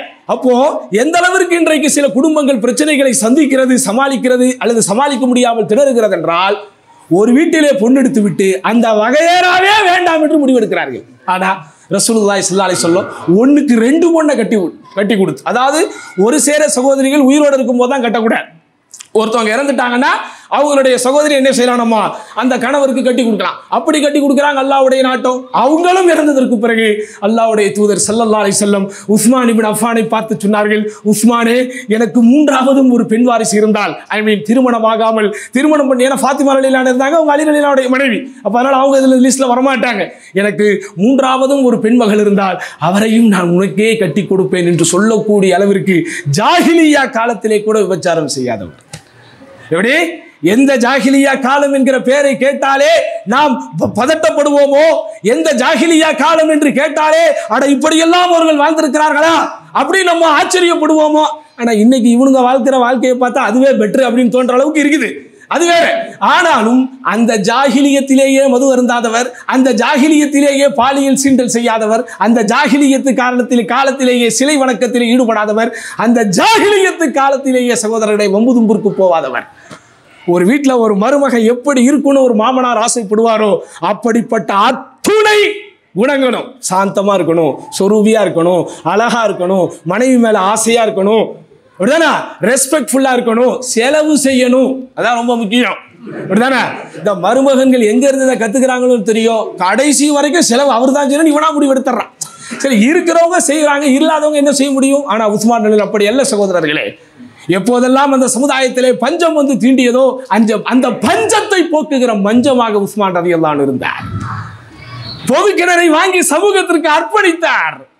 அவர் வியாபார கூட்டத்திற்கு போய்விட்டு வருகிறார், வணிக சாம்ராஜ்யத்தை முடித்து விட்டு வருகிறார் என்றால் மதீனத்து தெருக்களே ஆச்சரியத்தோடு அவருடைய வருகைக்காக காத்திருக்குமாம். அப்படிப்பட்ட தர்மகர்த்தா உஸ்மான் ரலியல்லாஹு அன்ஹு. இப்படிப்பட்ட ஆளுமை அவருக்கு எதனால் கிடைத்தது என்று பார்த்தால், அவரும் சகோதரர்களே தொழுகையில் இருந்த ஈடுபாடு. அவரால் தொழுகையில போய் நின்று அழுவாம வரவே முடியாது. எந்த அளவிற்கு என்றால் குர்ஆனில் அல்லாஹ் சுப்ஹானஹு வ தஆலா வசனத்தை இறக்கி வைத்திருக்கிறான். சூரத்து ஸுமர் என்கிற அத்தியாயத்தினுடைய 9வது வசனம். இந்த இரவே நீங்கள் போய் அதை படித்து பார்க்க வேண்டும். அதில் வருகிறது, அம்மன் ஹுவ கானித்துன் ஆனா அல்லைலி சாஜிதன் வ காயிமன் யஹ்தருல் ஆஹிரா வ யர்ஜூ ரஹ்மத ரப்பி. அல்லாஹ் இறை மறுப்பாளர்களை பற்றி சொல்லிக் கொண்டே வரும்போது, இறை மறுப்பாளர்களுக்கு இருக்கக்கூடிய தண்டனைகளை அல்லாஹ் சுப்ஹானஹு வ தஆலா எச்சரிக்கை செய்து கொண்டு வரும்போது, இவர்களெல்லாம் இவரை போல் வருமா? பேர் தான் இல்லை, இவரை போல் வருமா? யாரே? கானித்துன் ஆனா அல்லை, இரவு நேரத்திலே எழுந்து நின்று தொழுகிறார். எப்படி? சஜிதா செய்தவராகவும் நின்று வணங்கியவராகவும் உறுதியாக தொழுகையில் ஈடுபடுகிறார். அவரை போல் யஹ்தருல் ஆஹிரா, மறுமையை கண்டு அஞ்சி வயர்ஜூ ரஹ்மத ரப்பிஹி, தனது இறைவனின் அருளை எதிர்பார்த்து என்று வரக்கூடிய வசனம் உஸ்மான் ரலியல்லாஹு அன்ஹு அவர்கள் விஷயத்தில் தான் இறங்கியது என்பது நம்மில் எத்தனை பேருக்கு தெரியும்? அதனால சகோதரர்களே, இறந்தும் நம்முடைய இதயங்களில் வாழ்ந்து கொண்டிருக்கிறார்கள் அந்த சஹாபாக்கள் என்றால், அவர்களுக்கு அல்லாஹ் சுப்ஹானஹு வ தஆலா சிறப்புகளை என்னவோ இயற்கையாகவே கொடுத்து விட்டான் என்று நினைக்காதீர்கள். அல்லாஹ் அந்த சஹாபாக்களுக்கு கொடுத்த சிறப்பிற்குண்டான காரணம், அதற்கு அவர்கள் தகுதி வாய்ந்தவர்களாக இருந்தார்கள், அதற்கு அவர்கள் தகுதி மிக்கவர்களாக இருந்தார்கள். அலி இப்னு அபீ தாலிப் ரலியல்லாஹு அன்ஹு வீரத்தின் விளைநிலம், சிறுவர்களில் முதலில் இஸ்லாத்தை ஏற்றவர், அல்லாஹ்வின் தூதர் ஸல்லல்லாஹு அலைஹி வஸல்லம் படையில் மிகப்பெரிய ஒரு சிம்மாசனமாக திகழ்ந்தவர். மூசா நபிக்கு ஹாரூன் எப்படியோ அதுபோல் அலியே நீ எனக்கு என்று ரசூலுல்லாஹி ஸல்லல்லாஹு அலைஹி வஸல்லம் அவர்களுடைய பட்டயத்திற்கு பாத்தியமானவர். தன்னுடைய அன்பு மகள் ஃபாத்திமா ரலியல்லாஹு அன்ஹா அவர்களை தாமே விரும்பி அலி ரலியல்லாஹு அவர்களுக்கு கட்டி கொடுத்தார். அப்படிப்பட்ட அலி ரலியல்லாஹு அன்ஹு தொழுகையில் எப்படி இருந்தார்? அவருடைய தொழுகை எப்படி இருந்தது? சஹாபாக்கள் சொல்லுகிறார்கள், சகோதரர்களே, கான இதா ஹதர வக்து ஸலா யதஸல்ஸலு வ யதகய்யரு. தொழுகைக்கு போய் அவர் நின்று விட்டால் சகோதரர்களே, அவருடைய இதயமும் இருதயமும் அவருடைய உள்ளமும் உள்ளத்தில் உள்ளே இருக்கிற இல்லமும் தடி துடித்து கொண்டிருக்குமாம். எர்த்குவேக் போல. எர்த்குவேக்னா என்னது? பூகம்பம் சொல்லுவோம் இல்ல, பூகம்பம். அந்த மாதிரி தொழுகையில் போய் நின்று விட்டால் அவருக்கு பூகம்பம் வரும், நமக்கும் வரும், வேற வரும். என்ன, இந்த கடையில் என்ன ஆச்சு, அங்க போய் என்ன வாங்கணும், இன்னும் வந்து என்ன வாங்கணும், இப்படி உலகத்தை சுற்றியே நம்முடைய சிந்தனைகள் போய் கொண்டிருக்கும். தொழுகையில் போய் நிற்கும் போதுதான் எல்லா ஞாபகங்களும் நம்முடைய உள்ளத்திற்குள்ளும் நம்முடைய சிந்தனைக்குள்ளும் வரும். அப்படிதானே? அதுவும் இதுல பெரிய பியூட்டி என்னன்னா, பியூட்டின்னு சொல்லக்கூடாது, உண்மையிலேயே வருத்தத்திற்குரிய விஷயம் தான். எதெல்லாம் தொழுகையில நமக்கு யோசனையா வந்துகிட்டே இருக்குமோ, சலான் சொன்ன உடனே அந்த சிந்தனையே காணா போயிடுது. அதான் ஆச்சரியத்திலும் இடை தெரியாத வினாக்களில் இதுவும் ஒன்று சகோதரர்களே. நான் போன வருடம் இதே உதாரணத்தை இங்கே சொன்னேனா இல்லையா என்று எனக்கு தெரியாது. தொழுகையில் நிற்கும் போது பக்கத்தில் ஒருத்தர் அத்தரோட வரார். ரைட், அத்தருங்கிறது சொல்லாம நம்ம கிட்ட வந்து ஒட்டிக்கிற ஒரே விஷயம் இதுதான். அத்தர் ஒருத்தர் போட்டா அவருக்கு என்னங்க கிடைக்கும்? என்ன நறுமணம் கிடைக்கும். பக்கத்தில் நிற்கிறவர்கிட்ட எனக்கு என்ன கிடைக்குது? நறுமணம் கிடைக்குது. இப்போ பக்கத்தில் இருந்து ஒருத்தர் சாப்பிட்றார், எனக்கு சாப்பாடு வயிற்றுக்குள்ள போகுமா? போகுமாத்தா? போக போகாது. அப்படிதானே? பக்கத்தில் உள்ள என்னை மறைச்சிக்கிட்டு எதையோ பார்க்கிறார், என் கண்ணுக்குள்ளது போயிருமா? போகாது. ஆனால் மூக்கிற்குள் எது போகிறதோ அது அனுமதிக்காக எதிர்பார்க்காது. அதனால மூக்கினுடைய முகர்த்தல் என்கிற புலன் ரொம்ப ரொம்ப முக்கியமானது. அப்போ தொழுகையில் நிற்கும் போது ஃபர்ஸ்ட் ரக்காத்திலே இவனுக்கு மைண்டுக்குள்ள போயிடும், ஆஹா எங்கேயோ ஒரு அத்தர் வாங்கியிருக்கிறாரா, என்ன அத்தர்னு முதல்ல கேட்கணும். என்ன அத்தர்னு கேட்கறதோட நிப்பாட்டிக்கிட்டா ஓகே. அதுக்கு மேலே இது என்ன பிராண்டா இருக்கும், பிராண்டா இருந்தால் அது ஆஃபரா இருக்குமா, இவர் ஆன்லைன்ல வாங்கியிருப்பாரா, அமேசான்ல வாங்கியிருப்பாரா, ஊதா இருக்குமா, அமீருல் ஊதுமா, இவ்வளவு கேள்விகளும் அந்த 4 ரக்காத்தில் அல்லது 3 ரக்காத்தில் அல்லது 2 ரக்காத்தில் ஓடிக்கொண்டே இருக்கும். அஸ்ஸலாமு அலைக்கும் ரஹ்மத்துல்லாஹ் தான் சொல்லுவேன். இதெல்லாம் மறந்துடும், போனை கையில் எடுப்போம். இவ்வளவு நேரம் அவருடைய உள்ளத்துக்குள்ள என்ன போய்கிட்டு இருந்துச்சு? நறுமணமிக்க இந்த அத்தரை பற்றிய சிந்தனைகள் போய் கொண்டிருந்தது. ஆனால் சலாம் சொன்னதற்கு பிறகு சகோதரர்களே, அத்தரெல்லாம் காணாமல் போய்விட்டது. அப்போ இந்த தொழுகையில் நம்முடைய கான்சென்ட்ரேஷன் கெடுக்கப்படக்கூடிய விஷயத்தை நீங்கள் சிந்தித்து பார்த்தால் பதிலே வராது சகோதரர்களே. ஆனா அலி இப்னு அபீ தாலிப் ரலியல்லாஹு அன்ஹு அவர்களை போன்றவர்கள் எல்லாம் தொழுகையில் போய் நின்று விட்டால் சகோதரர்களே, அப்படியே பூகம்பம் உள்ளே வெடிப்பதை போல வெடிக்கும். பூகம்பம் வெடிப்பதை போல வெடிக்கும். சஹாபாக்கள் மட்டுமா? சஹாபாக்களின் தொழுகை மட்டும் தான் இப்படி இருந்ததா? சஹாபாக்களின் வழியில் வந்த தாபியீன்கள், தபவு தாபியீன்கள், நேர் வழி பெற்ற நல்லோர்கள், அந்த நல்லோர்களாகிய முன்னோர்கள், அவர்களுடைய வாழ்க்கை வரலாற்றை, அப்படிப்பட்ட ஆளுமைகள், இந்த சமூகத்திற்கு செய்த சாதனைகள், இவைகளுக்கு பின்னாலும் தொழுகை தான் இருந்திருக்கிறது. இப்போது கூட உங்களுடைய இந்த குயிஸ் நிகழ்ச்சியிலே சாத் இப்னு முஆத் ரலியல்லாஹு அன்ஹு அவர்களை பற்றி பேசப்பட்டது. ஒருவருடைய மரணத்திற்காக அர்ஷே நடுங்கியது என்று அல்லாஹ்வுடைய தூதர் சொன்னார். சாதாரணமான ஆளுமை அல்ல சகோதரர்களே. பனு குறைதா என்கிற பேரிலே ஒரு யூத கூட்டம் அங்கே இருந்தது. சொல்லனா துயரங்களை இஸ்லாமிய சமூகத்திற்கு தந்தது யாரு? இந்த சாத் இப்னு முஆத் ரலியல்லாஹு அன்ஹு மரணப்படுக்கையில் கிடக்கும் போது இந்த பனு குறைதாக்கள் குறித்த விஷயம் விவாத பொருளாக நபி இஸ்லாமிய சாம்ராஜ்யத்திலே வருகிறது. அல்லாஹ்வுடைய தூதர் ஸல்லல்லாஹு அலைஹி வஸல்லம் இஸ்லாமிய சாம்ராஜ்யத்தின் தன்னிகரில்லா ஏக தலைவராக தளபதியாக இருந்தாலும் முக்கியமான நிகழ்வுகளுக்காக முடிவெடுக்கும் போது அல்லாஹ்வின் தூதர் ஸல்லல்லாஹு அலைஹி வஸல்லம் மூத்த உறுப்பினர்களிடத்தில் ஆலோசனை கேட்டுவிட்டு தான் முடிவெடுப்பார்கள். அப்படி ஆலோசனை கேட்கும் போது Abu Bakr Siddique, Umar ibn Khattab போன்ற மூத்த நபி தோழர்களிடத்தில் மட்டும் அல்லாஹ்வுடைய தூதர் கேட்கவில்லை. அன்சாரிகளின் பிரதிநிதியாக இருந்த சாத் இப்னு முஆத் இரத்த கிளறியில் கிடக்கிறார், குத்துயிரும் கொலையுருமாக கிடக்கிறார். அவரிடத்திலே வந்து அவர் மரண தருவாயில் இருக்கும் போதும் போய் இந்த பனு குறைதாக்கள் விஷயத்திலே என்ன முடிவெடுப்பது, போர் செய்வதா அல்லது விட்டு விடுவதா என்று ஆலோசனை கேட்கக்கூடிய அளவிற்கு இந்த இஸ்லாமிய சமூகத்தின் மிக பெரும் ஆளுமையாக திகழ்ந்தவர் சாத் இப்னு முஆத் ரலியல்லாஹு அன்ஹு. சாதாரணமான ஆள் இல்லைங்க. அல்லாஹ்வுடைய தூதர் ஸல்லல்லாஹு அலைஹி வஸல்லம் மதீனாவுக்கு போறதுக்கு முன்னாடி தன்னுடைய ஒரு ரெப்ரசன்டேட்டிவாக, தன்னுடைய ஒரு பிரதிநிதியாக முஸாப் இப்னு உமைர் ரலியல்லாஹு அன்ஹு அவர்களை சந்திக்கிறார். முஸாபே, மதீனாவின் தெருக்கள் விடுவது மார்க்கத்தை சொல்வது உன் பொறுப்பு என்று அல்லாஹ்வுடைய தூதர் ஸல்லல்லாஹு அலைஹி வஸல்லம் முஸாபை அனுப்பி வைக்கிறார். முஸாப் ரலியல்லாஹு அன்ஹு என்ன மதீனாவின் பூர்வீக குடியா? முஸாப் இப்னு உமர் என்ன மதீனாவிலே சம்பந்தம் செய்தவரா? இல்லை. அல்லாஹ்வின் தூதர் ஸல்லல்லாஹு அலைஹி வஸல்லம் சொன்ன அந்த பொறுப்பை எடுத்துக்கொண்டு மதீனாவிற்கு நுழைந்து முதல் அவர் சந்தித்தது சாத் இப்னு முஆத். அவுஸ் ஹஸ்ரஜ் என்று அந்த அன்சாரி கூட்டத்தினர் அல்லாஹ்வின் தூதர் உள்ளே போறதற்கு முன்பு வரைக்கும் 2 பிரிவுகளாக இருந்தார்கள். அவர்கள் ரசூலுல்லாஹ் தான், பிறகு அன்சாரிகள் என்று ஒரே குடையின் கீழ் ஒன்றிணைத்தார்கள். அதிலே ஒரு கிளைக்கு தலைவராக இருந்த சாத் இப்னு முஆத், இன்னொருவர் சாத் இப்னு உபாதா என்று நினைக்கிறேன். இந்த 2 பேரையும் போய் சந்தித்து கொஞ்ச நேரம் பேசுகிறார். உடனே அவர்களுடைய உள்ளத்திற்குள் உள்ளே இருந்த இல்லத்திற்குள் இஸ்லாம் நுழைகிறது. சாத் இப்னு முஆத் எழுந்து நிற்கிறார். தன் கூட்டத்தில் உள்ள எல்லாரையும் கூப்பிடுகிறார். மார்க்கத்தில் இருக்கிற நியாயத்தையும் நேர்மையையும் அதில் இருக்கிற தத்துவார்ந்த உண்மைகளையும் விளக்குகிறார். நான் ஏற்றுக்கொண்டே, நீங்கள் என்ன செய்ய போகிறீர்கள் என்று கேட்கிறார். குறுக்கு கேள்விகள் கேட்கவில்லை. நீங்கள் ஏற்பதற்குண்டான நியாயமான காரணங்கள் என்ன, வரிசைப்படுத்துங்கள் என்று கேட்கவில்லை. நீங்கள் ஏற்றுக்கொண்டால் அதில் நன்மைத்தான் இருக்கும், உண்மைத்தான் இருக்கும் என்று எடுத்து கருத்து வேறுபாடு இல்லாமல் மதீனாவின் தெருக்கள் எல்லாமே இஸ்லாத்திற்கு வருவதற்கு சாத் இப்னு முஆத் காரணமாக இருந்தார். அப்படியாப்பட்டவர் சாத் இப்னு முஆத்.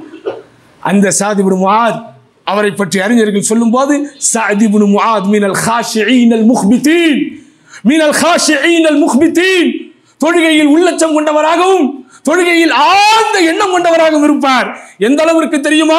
மா குன்து ஃபீ ஸலாத்தின் கத் ஃபஷகலத் நஃப்ஸி பிஷை கைரிஹா ஹத்தா அக்தியஹா.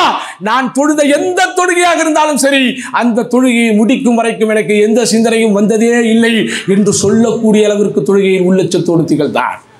இப்படி சொல்லிக்கொண்டே போகலாம் சகோதரர்களே, சொல்லிக்கொண்டே போகலாம். நபிகள் நாயகம் ஸல்லல்லாஹு அலைஹி வஸல்லம் காலத்திற்கு பிறகு ஃபித்னாக்கள் கடை விரித்து ஆடிய காலத்திலே, ஃபித்னாக்கள் தலை விரித்து ஆடிய காலத்திலே அந்த ஃபித்னாக்களை எதிர்த்து குரல் கொடுத்தது மாத்திரமல்லாமல் அந்த ஃபித்னாவிற்கு எதிராக உயிரையே கொடுத்த சில பேர் உண்டு. அதில் குறிப்பாக அப்துல்லாஹ் இப்னு சுபைர். அவரும் தொழுகையில் உள்ளச்சம் கொண்டவராக, தொழுகையிலே போய் அவர் நின்று விட்டால் அவருடைய சிந்தனைகள் அங்கும் இங்கும் நகராது என்று சொல்லக்கூடிய அளவிற்கு தொழுகையில் இருந்தார். இப்படி சொல்லிக்கொண்டே போகலாம் சகோதரர்களே. இந்த சன்மார்க்கத்திற்காக தியாகம் செய்தவர்கள், இந்த சன்மார்க்கத்திற்காக தங்களை அர்ப்பணித்தவர்கள், இந்த சன்மார்க்கத்தின் வளர்ச்சிக்காக பெரும் பெரும் சேவைகள் செய்த எல்லோரும் முதலில் தங்களை சரிபடுத்தியது, தயார்படுத்தியது தொழுகையில் தான். அதனால் தான் பொது சேவை செய்வோரே, சன்மார்க்கத்தின் அங்கம் என்று தம்மை நினைத்துக் கொண்டிருப்போரே, மார்க்கத்தின் உண்மையான பக்கங்களை நாங்கள் தான் பின்பற்றுகிறோம் என்று எண்ணிக்கொண்டிருப்போரே, முதலில் நீங்கள் சீர் செய்வது உங்கள் தொழுகை. உங்கள் தொழுகையை நீங்கள் சீர் செய்யாவிட்டால் எதுவுமே உங்களுக்கு சீராகாது. அதனால் தான் உள்ளச்சத்துடன் கூடிய தொழுகையும் அதன் பிரதிபலிப்புகளும் என்கிற தலைப்பு இங்கே தரப்பட்டிருக்கிறது. அதனால் நாம் தொழுகையில் உள்ளச்சம் பெறுவதற்கு முயற்சிப்போம், உள்ளச்சம் பெறுவதற்காக போராடுவோம், உள்ளச்சம் பெறுவதற்காக வேண்டி நாம் சில தியாகங்களை செய்வோம். தொழுகையை உரிய நேரத்திலே தொழுவது, ஒதுவை பரிபூரணமாக செய்வது, தொழுகைக்கு முன்பே காலை கடன்கள் போன்ற முன்பின் அந்த பிரச்சனைகள் நமக்கு வராத வண்ணம் நம்மை பாதுகாத்துக் கொள்வது, தொழுகைக்காக போகும்போது நிதானமாக நடந்து செல்வது, தொழுகையினுடைய சிந்தனைகளை நம்ம அங்குமிங்கும் திசை திருப்பக்கூடிய எந்த காரியத்தையும் அனுமதிக்காமல் இருப்பது, தொழுகையினுடைய அந்த ஓத வேண்டிய திக்ருகள், ஔராதுகள் எல்லாவற்றையும் முறைப்படியாக மனனமிட்டு அவசரம் இல்லாமல் ஓதுவது, குறிப்பாக அறிஞர்கள் தரக்கூடிய மிக முக்கியமான ஆலோசனை. இதை நம்முடைய வாழ்க்கையிலே பெரும்பான்மையானவர்கள் செயல்படுத்துவதில்லை. தொழுவும் போது ஒரே சூறாக்களை திரும்ப திரும்ப ஓதுவதை தவிர்க்க வேண்டும். எப்போ போய் நின்னாலும் அல்லம்து சூரா குல்லுவல்லாஹ், எப்போ போய் தொழுதாலும் அல்லம்து சூரா குல்லு ரப்பின் நாஸ். அதுக்காக அந்த 2 சூறாவையும் நான் சாதாரணமாக சொல்லவில்லை, குர்ஆனுடைய உயர்ந்த சூறாக்களில் ஒன்றுதான். ஆனால் தொழுகையிலே போய் நீங்கள் இருக்கும்போது மனனம் செய்யுங்கள், அல்லது மனனம் செய்த சூறாக்களில் கொஞ்சம் வெரைட்டியாக ஓதுங்கள் சகோதரர்களே. குர்ஆன்ல எந்த அத்தியாயத்தை என்ன செய்யக்கூடாது, நம்ம ஒதுக்கி வைக்கக்கூடாது. இங்கே இன்றைக்கு எப்படி நம்முடைய தொழுகை இருக்கிறது என்றால், அது ஒரு இன்பில்ட் செய்யப்பட்டதை போல அல்லது சாஃப்ட்வேர் செய்யப்பட்டதை போல நானாக யோசித்து வருவதில்லை, தானாக அதுவே என்ன செய்யுது, நம்மளை ஓத வைக்குது. வலல்லாலீன் ஆமீன் முடிச்சாலே பிஸ்மில்லாஹிர் ரஹ்மானிர் ரஹீம் குல் ஹுவல்லாஹ் தான் வருது. வேற என்ன செய்யறது என்று யோசிக்காமல் தொழுகைக்கு முன்னாடி போகும்போதே இன்னைக்கு நான் இந்த சூறாவை தான் ஓத போறேன்னு நினைச்சிட்டு போறது உங்களுக்கு என்னங்க பிரச்சனை? உங்கள் மேனேஜரை பார்க்கும்போது என்ன பேச போகிறோன்னு யோசிச்சுட்டு போவீங்களா, அப்படியே போவீங்களா? சொல்லுங்கத்தா, 7 மணிக்கு உங்கள் ஒய்ஃப் வாங்குது, 9 மணிக்கு தான் நீங்கள் போகிறீங்க, யோசிச்சுட்டு போவீங்களா இல்லையா? ஆஹா 7 மணிக்கு வர சொன்னால் 7:30 ஆயிருமே, மிகப்பெரிய பிரச்சனையாயிருமே அப்படின்னு யோசித்து என்ன பேசணுங்கிறத நிதானமாக யோசிச்சுட்டு தானே போவீங்க. அப்போ எல்லாரையும் விட அல்லாஹ் எவ்வளவு உயர்வானவன், எவ்வளவு புனிதமானவன், எவ்வளவு தூய்மையானவன், எவ்வளவு மகத்துவமானவன். அந்த அல்லாஹ்வின் முன்னிலையில் நிற்பதற்கு முன்னால் என்ன ஓத போகிறோம், எப்படி தொழப் போகிறோம் என்பதையெல்லாம் கொஞ்சம் நிதானமாக சிந்தித்து தொழுகையின் உள்ளட்சத்தை உருவாக்குவதற்குண்டான முயற்சிகளில் ஈடுபடுவோம். யா அல்லாஹ், எதை நாங்கள் சொல்கிறோமோ, எதை நாங்கள் கேட்கிறோமோ அதன்படி வாழக்கூடிய பாக்கியத்தை எங்கள் அனைவருக்கும் தருவாயாக என்று வேண்டி வாய்ப்புக்கு நன்றி கூறி முடித்துக் கொள்கிறேன். வாஹிரு தஅவானா அல்ஹம்துலில்லாஹி ரப்பில் ஆலமீன். அஸ்ஸலாமு அலைக்கும் வரஹ்மத்துல்லாஹி வபரகாத்துஹு.